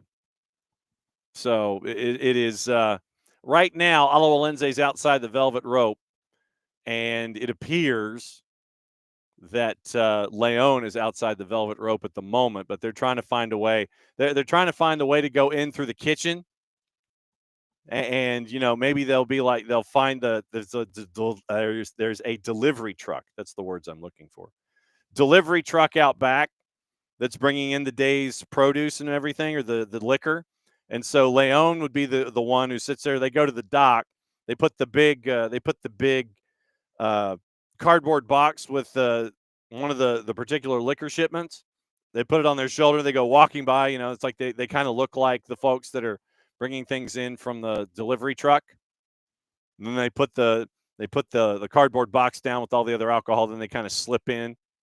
They got a change of clothes with them. They'll sit there and they'll put a change of clothes in, and they'll sit there. They'll be the one, like night at the Asbury. They'll be bouncing around at the bar. And so LAFC and Club America are kind of sitting there going, yeah, we'll be with you in a second. But yeah, to me, Leon looks like the ones that they were trying to figure out a way to come in through the kitchen. Yeah, exactly. LAFC and Club America. Well, actually, the winner of that one, yes, LAFC and Club America. The winner of that one comes up in their flashy limo. Yeah, it's like, and then folks step out. Carlos Vela. If it's LAFC, Carlos Vela steps out, and he's just he's all style and everything. He's got the sunglasses. Was that Carlos Vela? It's something like that. And then Mati Bogish with Cruz Azul. He's kind of looking out. He's kind of looking out from the front door around the big guard. And he's like, yeah, you guys look familiar. But yeah, the winner of LAFC and Club America comes in with their flashy limo, the one that's got like the swimming pool in the back, or maybe the aquarium, and they got folks hanging out the sunroof, and it's like three cars long, so it fits the whole 18. But yeah, so it's got the aquarium and the sunroof and the pool and everything. Yeah, the winner of LAFC and Club America comes up, and that's the limo that they're coming in. Like I said, you walk in, you talk to the dude at the velvet rope, and you're allowed into the party. He hands you an envelope. You don't hand him an invitation. He's got your name on a list, and he's like, yes, of course. Yeah, Mr. Saunders, yes, of course. And so, Brian Schmetzer goes walking in. He's got Stephen Fry. Yeah, yes, Mr. Schmetzer. Yes, you and Mr. Fry. Yes, you can come in. And then they unhook the velvet rope, and then there's a dude that's got like a box, and it's like one that says Seattle. And so the Seattle envelope goes to Schmetzer and Stephen Fry, and before they walk into the party, they open it up, and they see that there's a check for $9.55 million. Yep, we're in the right place. And then one to the other's like, here, let me hang on to that. No, I'm hanging on to it. Schmetzer kind of puts it in his jacket pocket. So that's what you're staring at with that. Yeah, you walk in the door. It doesn't matter what your rental cost was for that limo. Doesn't matter what that limo looks like. You walk in the door. Dude with a plastic bin with individual envelopes hands you your envelope that's got your name on it. You open the envelope, check for $9.55 million for walking in the door. Then that same dude is going to be at each and every venue after each and every day to hand you another check if you draw or if you win. He's got like two separate checks. He just fills in the amount. He's got a check that he sits there, and it's like for whatever team. If it's a draw, he fills out two checks for like $1 million each. Representatives come at the end of the match. He's like the ATM. He hands out $1 million check here, $1 million check to both sides. Somebody wins. One person walks over to the pay window. Yes. There's your $2 million check. Because remember, you do get money, but not as much if you win, if you draw. None if you lose in group play. But you draw, you get a check. You win, you get a bigger check. Check. Pay that man his money. Exactly. Four Card's wondering if they've got $1 billion to hand out. Why am I volunteering to work the games? So you don't have to pay $240 to go in and watch? All right, now that Four Card's opened that door. Morning, Four Card. Now that Four Card has opened that door,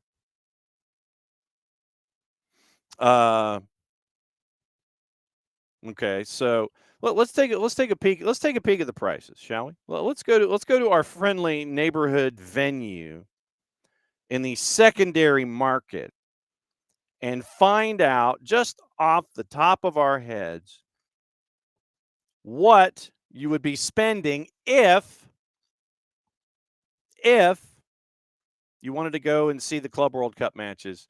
And we'll just take the one venue. We'll just take the one venue for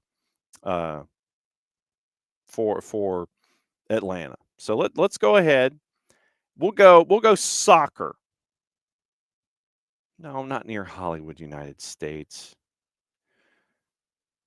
I guess because of the last time that I was doing something that way, it decided it was going to do it. All right. So okay.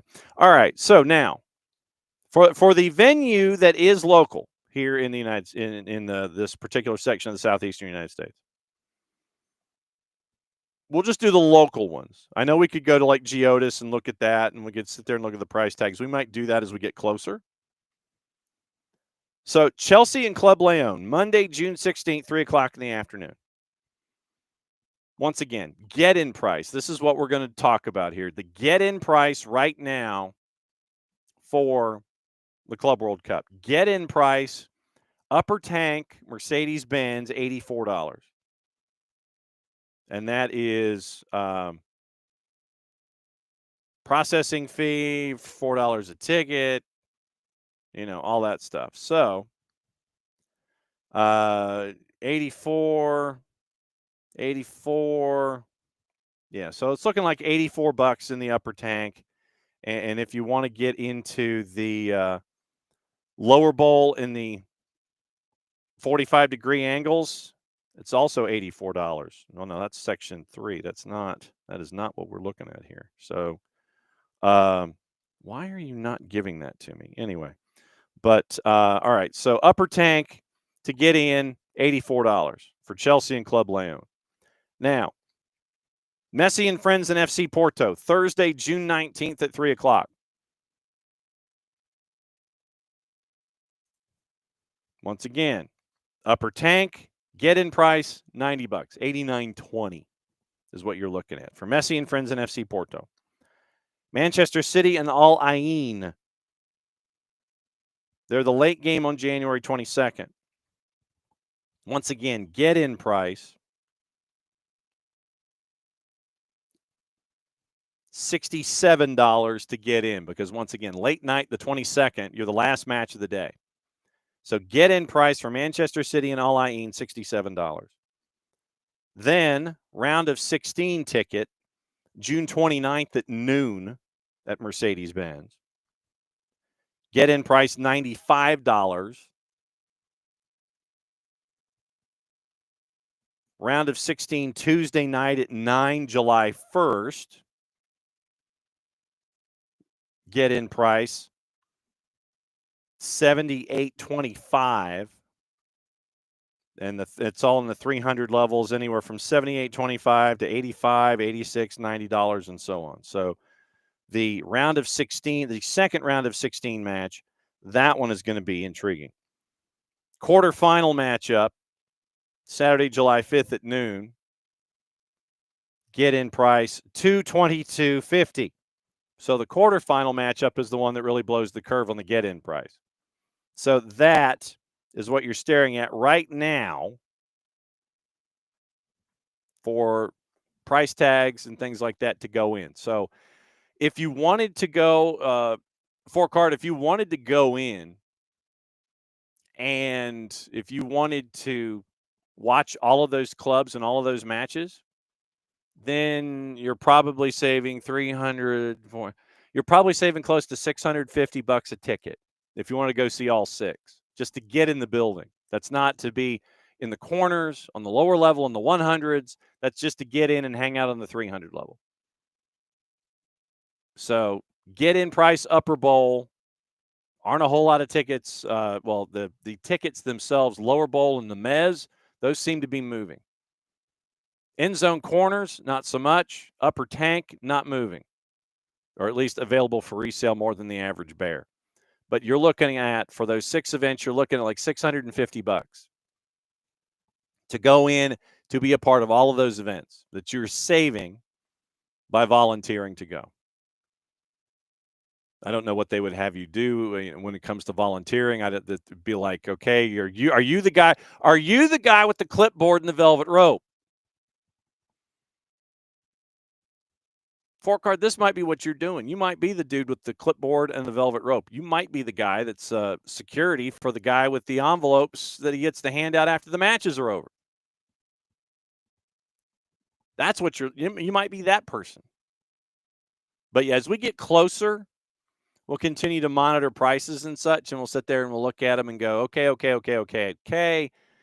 Where are things moving? Where is it going? What's it not doing? What's it doing? Those kinds of things.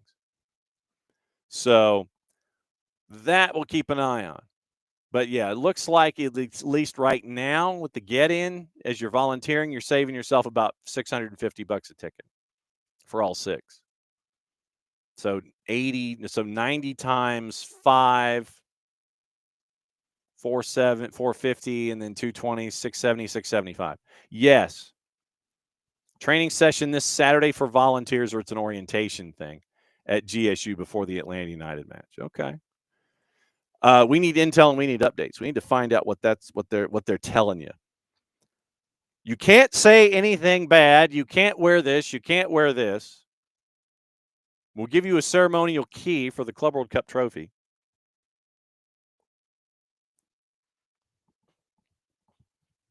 But that's what you're getting. That's what you're getting into. You're saving yourself an ish load of money. Okay, so since we mentioned Open Cup, so Open Cup is today. Unfortunately, our friends from Carolina Core are stuck in meetings, and so we can't quite catch up with them. We also have a note out to Foro to see if we can catch up with them as they get ready for Tormenta. Here's your juice boxes for this go-round. Crew 2 hosting Lexington. This one, I think, is at the Death Star. Right now, Lexington is a minus 161 on the road, taking on Crew 2 at a plus 319, 90-minute draws a plus 307. 7 o'clock, Tormenta and Foro out of the UPSL. Tormenta is a minus 556. 90-minute draw for Foro, and Tormenta is a plus 495. Your Foro to win outright is a plus 1173. And remember that Foro were the ones that knocked off Texoma at Sherman Bearcat Stadium in the last round. So Foro, as a UPSL side, it knocked off a USL League One side. And you have them now traveling to Statesboro, Georgia, to take on Tormenta, 7 o'clock. 7:30, Charlotte Independence, Carolina Core. Core on the road, a plus 362. Independence, a minus 175, draws a plus 307. Messi and Friends 2 against the Miami FC. This might be your line mistake of the day. The Miami FC is a plus 102. Draws a plus 268. Messi and Friends 2 are a plus 199, basically a plus 200, and it's wobbling right now. For those that may not know,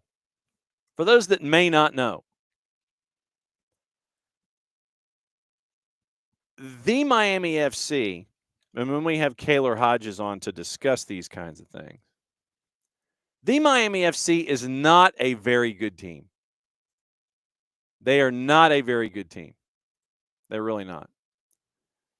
To give you an idea, in the power rankings, they are 22nd out of 24th right now. 0-4 out of the blocks this season in USL Championship. Power rankings have the Roots at 0-3-1 and Hartford Athletic at 0-3, below the Miami FC in the rankings after the first 4 match weeks. Last season, you'll remember that the Miami FC was just GAWD awful.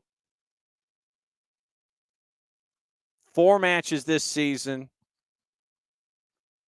lost them all. Lost to New Mexico 1-0, lost to the Rowdies 2-1, lost to Indy 11 3-1, lost to Detroit City 2-0. So that's what has happened so far in the first 4 matches. 8 goals allowed, 2 scored. 12th in the Eastern Conference, below Hartford Athletic. They're the only other team in the East that has not scored a point this year in the standings. Roots actually do have a draw. But then last year, when they spent an ish ton of money on folks in the Eastern Conference, they were dead blank and last. 329-2 with a goal difference of -63. That's what the Miami FC was last year. 329-2 with a goal difference of -63 in a 34-game schedule. So today you're favored. You travel all the way up to the Erector set from Florida International. You go from Boca to Fort Lauderdale. This is a real challenging road trip. Where Messi and Friends 2 are a +199, your draw is a +268. That might be, to me, the line mistake of the day. If you're looking for a cup set, that would be the one for me. Late night, 10 o'clock, Monterey Bay and El Farolito. Do not mess with the champs out of the NPSL. Monterey Bay is a -526. Your 90-minute draw is a +482. El Farolito at +1178. I like the draw in that one. AV Alta hosting LAFC 2. AV Alta is favored. LAFC 2 is a +286, and your draw is a +262. So those are your 6 matchups in Open Cup tonight. Lexington SC favored at Crew 2. Tormenta big favorite at home against Foro SC, the UPSL side out of Dallas. Charlotte Independence big favorite against Core. Messi and Friends 2, a big underdog at home to the Miami FC. Monterey Bay big favorite at home against El Farolito. AV Alta a favorite at a -128 against LAFC 2. And thank you, 4Card, for doing the work of the insider and letting us know what's going to find out. Today at 3, Al Hilal Al Ahly, quarterfinal leg 1 of the CAF Champions League. And so we'll see what happens there. We will go through gossip, rumor, and innuendo, what to watch, where to watch it, how to watch it. Then Tom thinks that the Miami FC turns into a USL League One club. Oh, do I think that they're turning it into a D1 USL club, just waiting it out until then? I think, honestly, it wouldn't surprise me if they tried to get more ownership backing and tried to go into that first division group. Because, and so, Tom, when Kaler comes in next time at the end of the month, last Tuesday of the month, remind us to talk about the Miami FC and what he foresees as their future. Frankly, for me, they spent an ish ton of money, got no results, were awful. They lost 29-34 and were the laughingstock of USL Championship. I think that's safe to say. So then they decided to just let everybody go, build with young talent, build with cheap talent, and figure it out from there. And, they're scoring goals. They're just not winning any matches. So they have now gone to the flip side of the equation, and they are trying to sit there and go, okay, how do we build now? And then they try and build in a different way.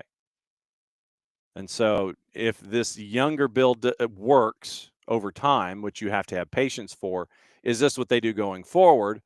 And I think that because of it being Miami, I think they try and elevate to that first division status line, so that way they have a top 10 television market as a part of the group in that first ever first division league from USL.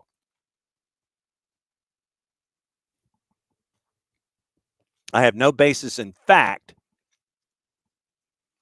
for what I think, but trying to think of things in the most base economic way possible. Give you an example. When we do the college basketball and football podcasts over on the OSG sports side of things, because of my background in television, I'm always looking at a tournament as a television program. So think of this new USL product as a television program. What do you need for this television program to succeed? You need eyeballs in whatever way possible. Over the air product, streaming, what have you, butts and seats. So, where right now, if you were USL Championship, say, who do you want to be a part of that first division, that new first division league when it starts? You want your established winning programs. So that means Lou City. Detroit City is a top 15 market. Tampa's a top 15 market. Miami's a top 15 market. But like I said, off the top of my head, I have no bearing and no thought as to who would be moving up to that first division. But thinking at it in its most base terms, trying to get as many butts in seats as possible, have larger stadia, and try to have folks watching it however they would consume it. If you look at it from winning programs in top 10 markets in the East, Lou City, Detroit City, Tampa Bay, Miami, if they wanted to move up. Harry probably could give you an idea as to San Antonio and their desires. Do they want to stay in USL Championship or do they want to move up? Monterey Bay, do they have the financials or do they stay as Monterey Bay and not try to market themselves into Oakland, San Francisco, that kind of a thing, as a no-cal franchise? Sacramento is one of your big guns in the league. Sacramento now, obviously, the temporary home of the A's baseball team until they figure out if they're going to be able to build that building in Vegas or not. Speaking of Vegas, they might be one that would go up. Oakland, perhaps. So there are maybe 5 or 6 teams right now currently in USL Championship that I could envision going up into this new first division element on market size alone and viewership and market share and ownership of the market share. Because if you include a San Antonio when they do well, if you include a Sacramento at Heart Health Park, when they're winning, you can't get a ticket. You cannot get a ticket. That's the kind of eyeballs that I think you're looking for with this first division thing with USL. I think you're looking to put butts in seats, and I think that you are looking to figure out what can we do to make this look big, feel big, and present itself as being big in larger television markets to get the exposure, to get folks out, to get more exposure and get more folks out, to continue to win, to get more folks in the building, to turn it into a supply and demand issue when it comes to your tickets. So then you end up trying to have folks watch and consume however they can since they can't get there in person. Creating artificial demand through winning. So that would be what that's what I'm looking at, basically. Tom is also waiting for the USL League One club to get a qualifying investor for them to work in New Hampshire. And by the way, keep an eye out for New Orleans in USL League One, or New Orleans, for those of us south of the Mason-Dixon line. It looks like New Orleans is going into League Two with the overall goal of going into League One. So keep an eye on New Orleans as a market for USL going for a future. 4-card, if there's a requirement for market size, how can they pro-rel since they can't control market size expand into MLS cities? Maybe. But I'm looking at it this way. I'm not saying it's a requirement for market size. It's more of a desire for market size. Let me phrase it that way. You want to be in markets that matter for your product. And so there's two ways to go about this. You can go about this by looking at it, trying to find large markets for your consumption and large markets for your fans. Oh, you thought it is a U.S. soccer requirement for USD1. So let's take a peek at this real quick. Let's workshop this. D1 requirements. All right, so U.S. soccer D1 requirements. We're using the Google machine here and seeing if we can come up. Okay, so Pro League standards. Yes, and waivers are a thing. Okay. VIP jackets are dropping soon for USA Soccer. Those are pretty sweet. Pro League standards. I don't want it downloaded. I just want to see. Okay. 75% of the league's teams must be based in the U.S. League stadium must meet the following parameters: controllable ingress, egress, and 110/70. Financial viability, adequate performance bond, meet with federation staff, violation of the standards, annual media guide, disseminating weekly stat reports. League or teams must produce a lineup card or similar guide for each individual match. League office, team organization, transparency, accountability. Where's my table of contents here? General requirements. Like I said, and I apologize because I'm clicking through the D1 document as we go. Player safety training and respect, player feedback, waiver procedures. Okay, here we go. Division 1 Men's Outdoor League. Section 2. Minimum of 12 teams to apply. By year 3, the league must have a minimum of 14. Markets, stadia, and fields. U.S.-based teams must be located in at least the Eastern, Central, and Pacific time zones in the continental United States. These 3 time zones are required because the majority of the population centers are located in these time zones. At least 75% of the league's teams must play in metropolitan markets of at least 1 million persons. League stadium must meet the following parameters: enclosed, minimum seating capacity of 15,000, not later than 180 days prior to the start of each season. Each team shall have a lease for at least 1 full season with its home stadium. Financial viability. League must demonstrate adequate financial viability to ensure continued operation on a season-by-season basis, either in the form of a performance bond or similar instrument for each team in the amount of $1 million, or readily available league funds representing such amount. The maximum of such funds for any league shall be $20 million, used to cover the cost of the team's operation, including without limitation player and staff salary and wages, stadium lease commitments, and third-party vendor obligations, in addition to commitments by each team to the league. Each ownership group must demonstrate financial capacity to operate the team for 5 years. Team organization. League must have broadcast and cable. Clarity, high-quality internet streaming of regular season games satisfies this requirement. So here is the link to what I was just reading. There. So that's what I was reading. So now you've got that and set it into motion. So bookmark, click on that. That's your guidelines. That's the Pro League rules according to U.S. Soccer. So if you were looking at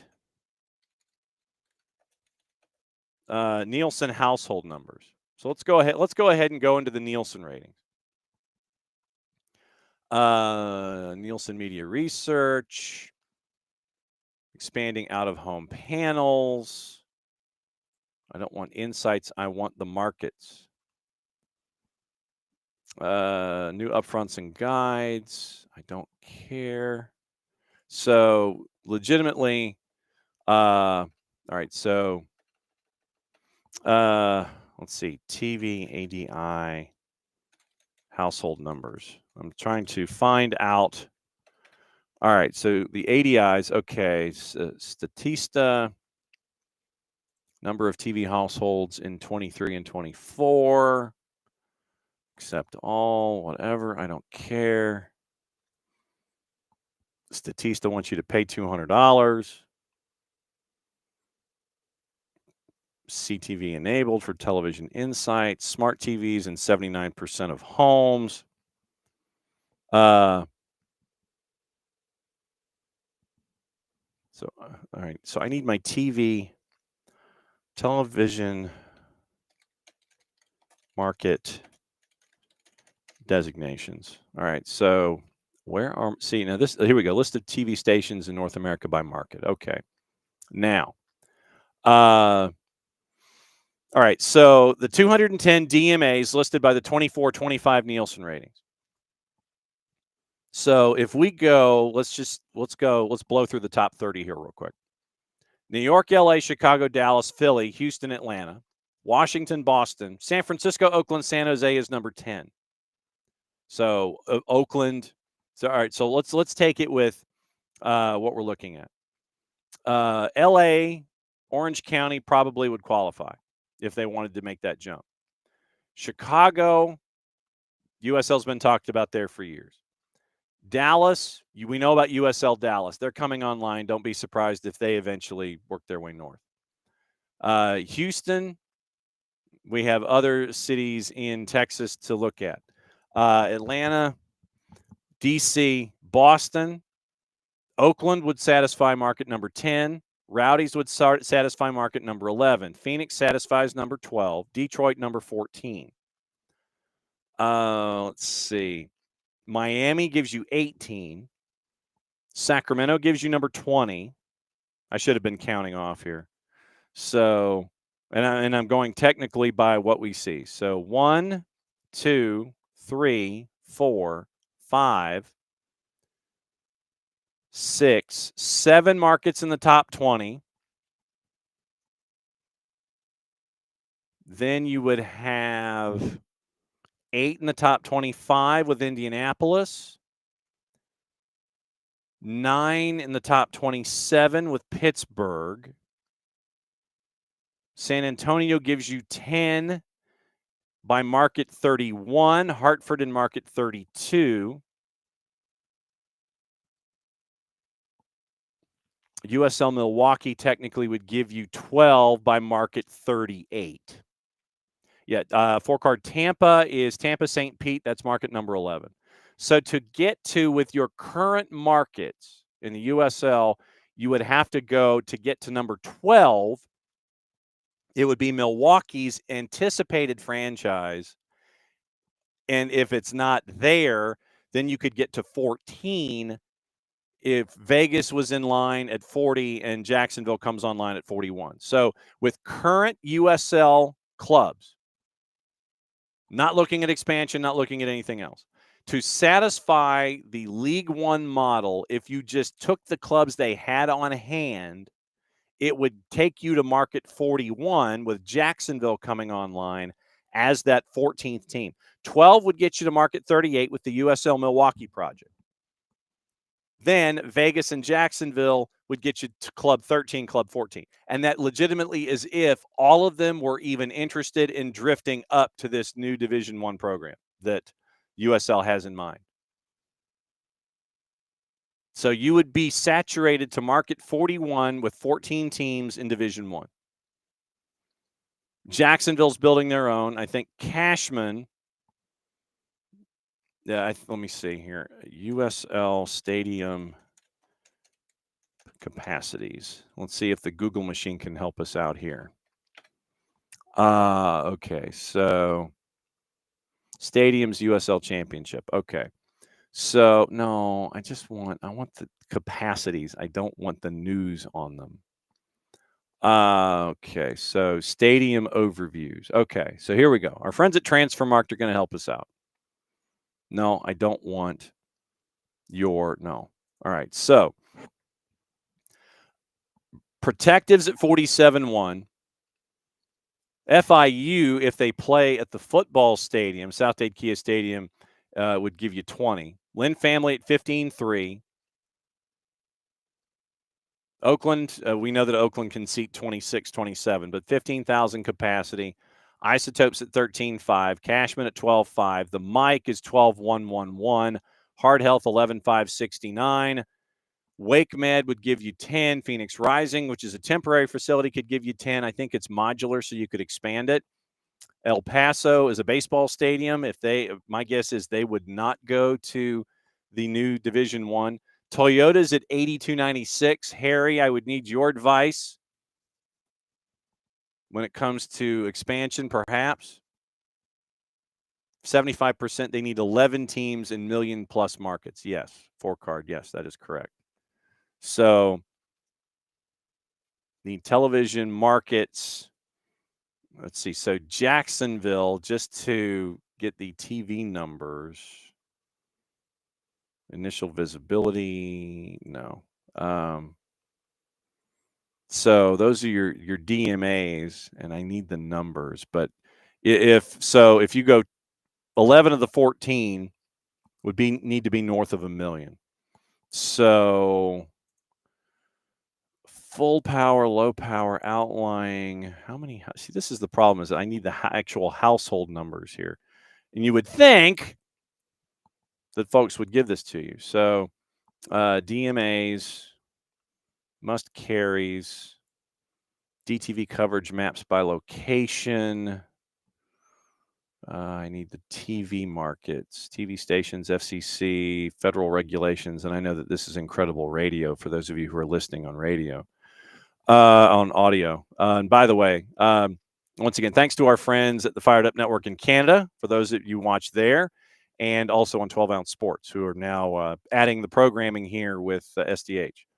So, all right. So my homework is to come up with the ADI numbers by media market and find out who is north of 1 million. For 11 of the 14, yeah, and 4-card, I think that's the rub unless you get a waiver. 4-card makes a good point. So you would need in this Division I element 11 of the 14 teams in a perfect world, or 75% of 12. So 9 of 12 or 11 of 14 need to be in households that have 1 million or more.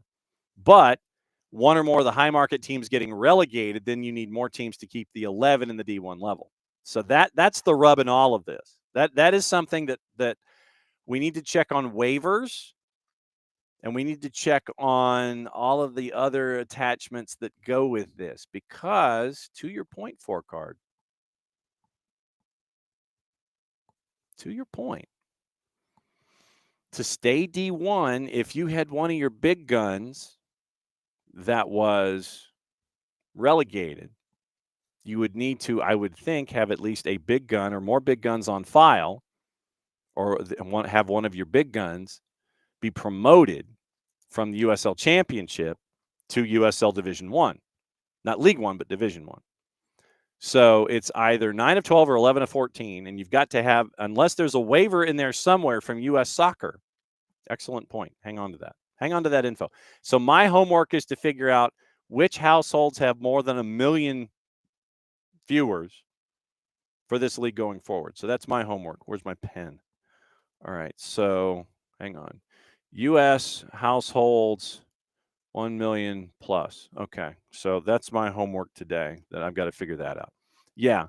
Big guns would have to be poorly run, highly unlikely, with a wink. Wink, wink, nudge, nudge. How'd you do? How'd you do? Okay. So stadium capacities after the first 5 or 6 currently in USL Championship, that kind of gets a little eyebrow raisy. Okay. Before we go, just to keep an eye on things, Sheffield Wednesday, I don't know if you heard about this. And like I said, this is just stuff to kind of, keep in your files. Like, oh, yeah, I heard about this. Sheffield Wednesday's players apparently were not paid on time.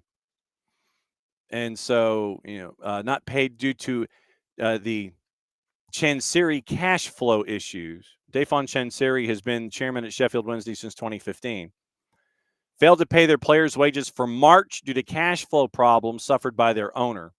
Club said it was a temporary issue due to debts owed to the Thai businessman, whose family controlled Thai Union Group, the world's largest producer of canned tuna. Sheffield Wednesday, 12th in the championship, 5 points outside the playoff places, facing Hull City at home on Saturday. They claim it is because of significant money owed not because of problems of their own. PFA are aware of the Owls' issues, in touch with the players. 2019, when Sheffield Wednesday sold Hillsborough to Chancery for about £60 million to ensure they didn't breach spending rules. 2023, Chancery asked fans to raise £2 million to help the club pay an outstanding debt to Her Majesty's Revenue and Customs to cover wages. Last November, they were placed under a registration embargo by the EFL of amounts owed to their version of the IRS. Stewardship of the club criticized by fans who protested, while his relationship with manager Danny Roll has become strained. Fans demanding answers. Second registration embargo in 12 months back in November. And so you have a manager like Danny Roll having to deal with Sheffield Wednesday ownership, and folks are not happy. Also on the board before we get out of here, a couple of other things. No, Tom, perfectly. Look. The thing about what we do on a daily basis is we are here to report, we are here to inform, we are here to entertain. And if we have instances where we do deep dives, that's why we have this space. So homework is part of the deal.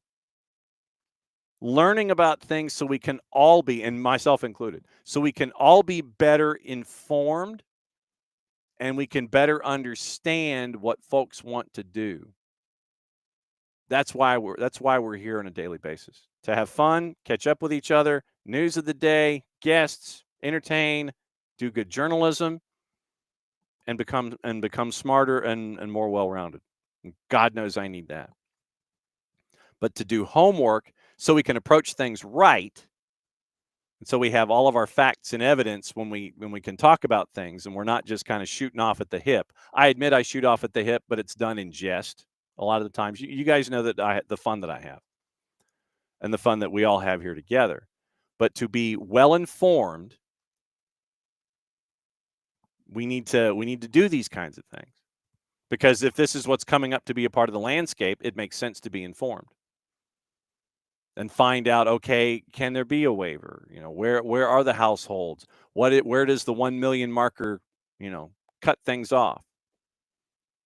Strictly in ADIs, if those 14 clubs were to go up to Division 1 in the USL, it would cut off at market 41. And that's if everyone was interested. And look, Forecard, to be perfectly honest, nothing wrong with rabbit holes. Absolutely nothing wrong with rabbit holes. We go down rabbit holes, we become more informed, we become educated as we go about the topics of the day, and that's what I like. And I like to be able to be in a place where we can inform, entertain, enlighten, and find out stuff we didn't know. Zero issue with it whatsoever. None. Okay, so looks like it might be that Erling Haaland might be out for 6 weeks. And he is asking his side to adapt. Erling Haaland, in the matchup against Bournemouth, stated that Haaland will be out for up to 7 weeks with his ankle injury as they try to qualify for Champions League and get the FA Cup. Forced off in the matchup against Bournemouth. Doctors told him 5 to 7 weeks back at the end of the season. For the Club World Cup, he will be ready. So keep an eye on Manchester City. Carlo Ancelotti is going to stand trial as he is accused of €1 million tax fraud, charged with not declaring earnings from image rights. Sam Jones at The Guardian says he's going to appear in court to stand trial on charges of defrauding Spain's tax office in undeclared image rights from 2014 and 2015. Prosecutors who are seeking a jail term of 4 years and 9 months allege that Ancelotti used shell companies outside Spain to create, quote, opacity vis-a-vis the Spanish treasury, concealing the real beneficiary of the income from the exploitation of his image rights. They claim, despite his status as a Spanish resident for tax purposes, the coach declared only his personal earnings from the club and omitted the income he received from the sale of his image rights. Prosecutors allege he failed to pay a total of just over €1 million in taxes on the sale of those rights, which amounted to $1.24 million in 2014, $2.96 the following year. trial, which is going to be held in Madrid, supposed to last a couple days. Don't anger the tax man. Also, the FA is lobbying the government to make tailgating a criminal offense.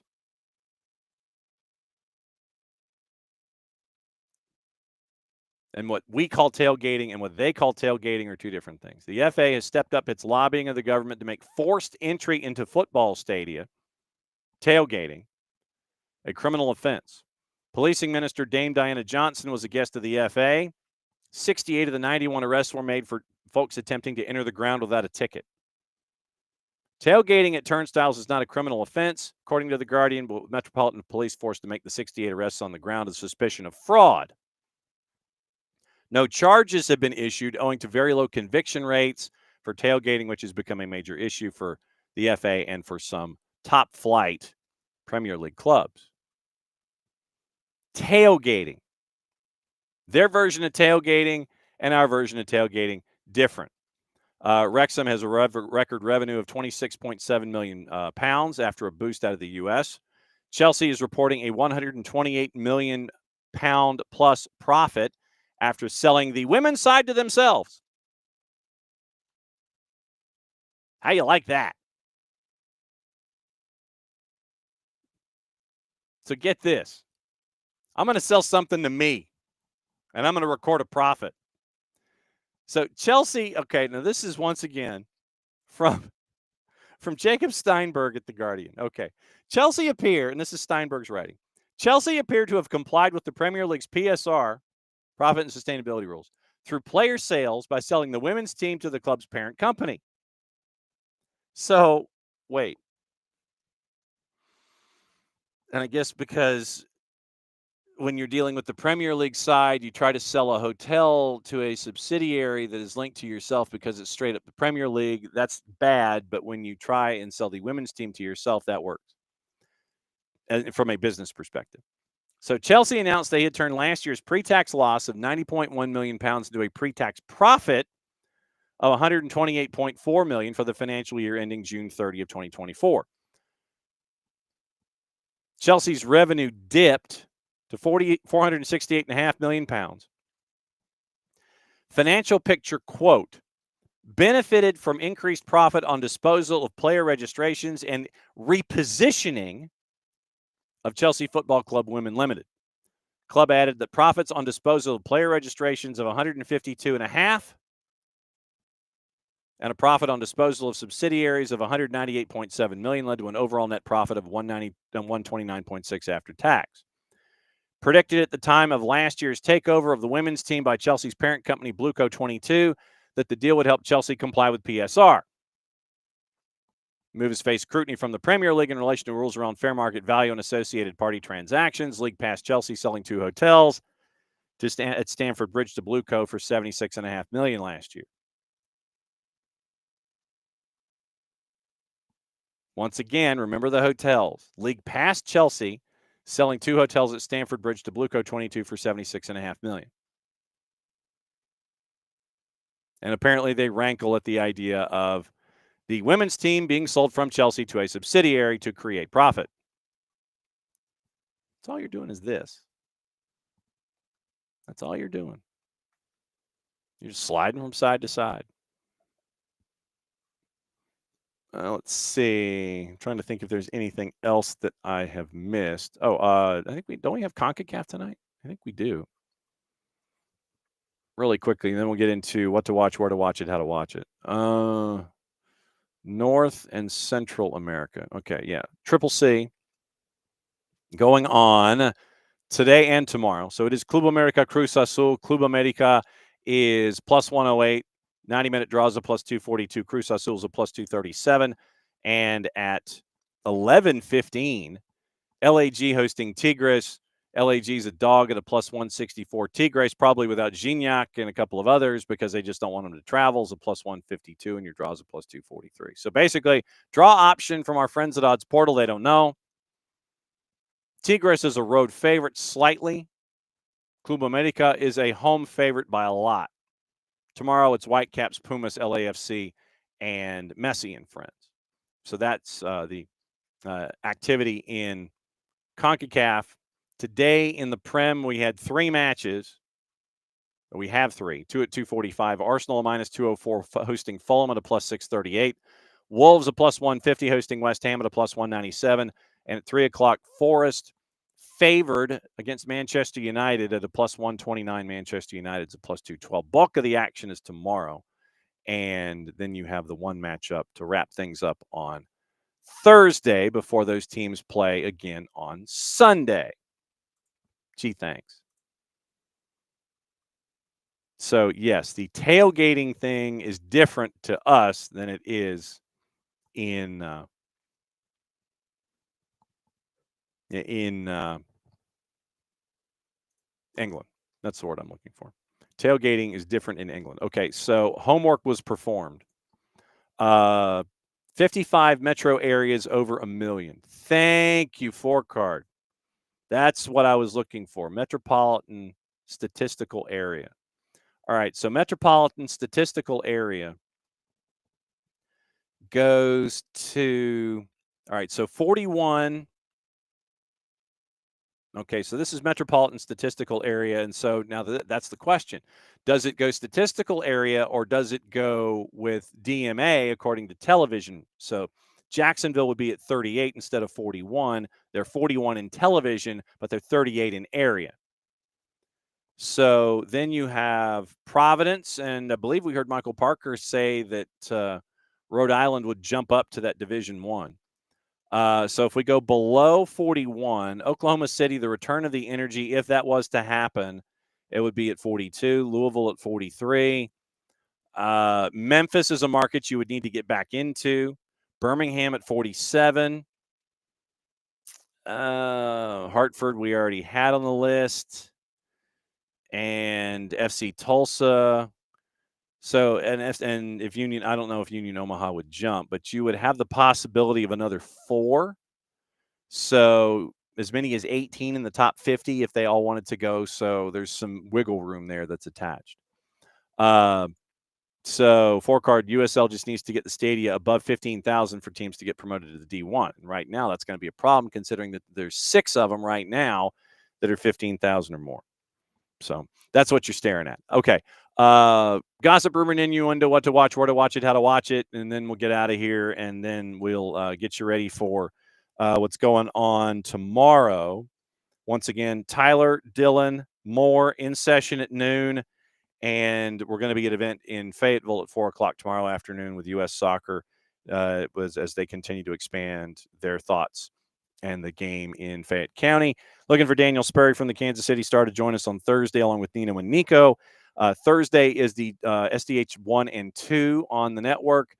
Dutchtown and Trinity Christian, Toombs County Hebron Christian, those will be on the network on Thursday. And then Friday, it's getting you ready for the weekend. And we do have a matchup squared away, and we're trying to get the just final on that matchup on Friday, but we know where we'd like to go. Okay. Gossip, rumor, and innuendo, what to watch, where to watch it, how to watch it. Bournemouth want 45 million pounds for Milos Kerkesh amid interest from Liverpool. City are going to try and sign William Saliba, also a target for Real Madrid. AC Milan's Tiani Reinders, also a target for Manchester City, having made contact with the Serie A club. Cristiano Ronaldo, the idea, according to Tutto Sport, that he would join Inter Milan for the Club World Cup is not a serious one for that particular club. Arsenal considering Eintracht Frankfurt's Hugo Ekitike as an alternative to Alexander Isak. Chelsea not currently expecting to sign a new first-team keeper in the summer. Enzo Maresca is going to have Georgi Petrovic and Mike Penders, who are on loan with Strasbourg and joining from Genk to challenge from the spot. We mentioned Bukayo Saka, him hanging around for a while yesterday with Bart. Barcelona is saying that Pedri is not up for sale amid reports linking him to Manchester City, who believe that he would be the replacement for Kevin De Bruyne. And Fabio Paratici is set to become AC Milan sporting director when his ban from football activities in his homeland ends. Now, what to watch, where to watch it, how to watch it. All of the U.S. Open games are on the U.S. Soccer YouTube channel. So you can watch that and have multiple devices going on at one time. It all starts at 6 o'clock. BN's got your Copa Libertadores, 6, 8:30, and 10. Carabobo, Estudiantes Fortaleza, Racing Club, Barcelona, and Independiente del Valle. FS2 has the French Cup, Dunkirk, and PSG at 3 o'clock. CONCACAF Champions Hemispheric Extravaganzas on FS2, 9:15 and 11:15. USA, Wolves and West Ham at 2:45. Bien en Español, simulcasting Libertadores. Copa del Rey, Real Madrid, Real Sociedad at 3:30. Fox Deportes, simulcasting French Cup. TUDN is also airing CONCACAF. Universo is airing Wolves and West Ham. ESPN Plus has the Eredivisie at 2. German Cup, Bielefeld and Bayer Leverkusen at 2:30. Copa del Rey, Real Madrid, Real Sociedad at 3:30. Saudi King Cup at 2 o'clock. Al Ittihad and Al Shabab on Fox Soccer Plus. NBCSports.com, simulcasting Wolves and West Ham. Paramount Plus, Coppa Italia, Empoli, Bologna. Peacock has your other 2 matches in the Premier League. VeeX has your CONCACAF matches. YouTube has the 6 matches in U.S. soccer for the Open Cup. Fox Soccer Plus, U17 qualifiers. Canada, Nicaragua at 5. Puerto Rico, Panama at 8. The U.S. yesterday beat Trinidad and Tobago 3-0. They had in the U17 qualifiers 44 shots on goal. 23 of them in the first half. They didn't score. Ashlyn Anderson, Michaela Johnson, Chloe Sadler all scoring in the final 27. World Cup being expanded to 24 and an annual event in Morocco. 3 group winners and the best second-place team qualifying for the finals, which takes place from October to November 17th through the 8th. And this is going on currently in Cuba, and USA wins at 3-0. Tierna Davidson has been sidelined with a knee injury, and we'll keep an eye on her replacement. I believe it was named, if I'm not mistaken. Tierna Davidson, Giselle Thompson replaces her on the roster for the USWNT for the friendlies against Brazil 2 times in a 4-day period. So that's your stuff. That's all that's going on. We went long. Rabbit holes will do that. That's perfectly fine. Once again, tomorrow we'll go back over things. We'll discuss stuff and get you ready in the midweek for everything going on. So for everybody here at SDH, glad that Maddie could drop by on her way into practice this morning. Back at it again in a little less than 22, and we'll get you ready for everything going on in the midweek. For everybody here, to all of you there, thanks as always for dropping by, and we'll discuss everything that rabbit holes will give us, because we all need to be better informed on a daily basis. So for everybody here, see you in a little less than 22. Mucha plati, y'all play it safe. And since it's the end of the show, that means I get to do this. See you tomorrow.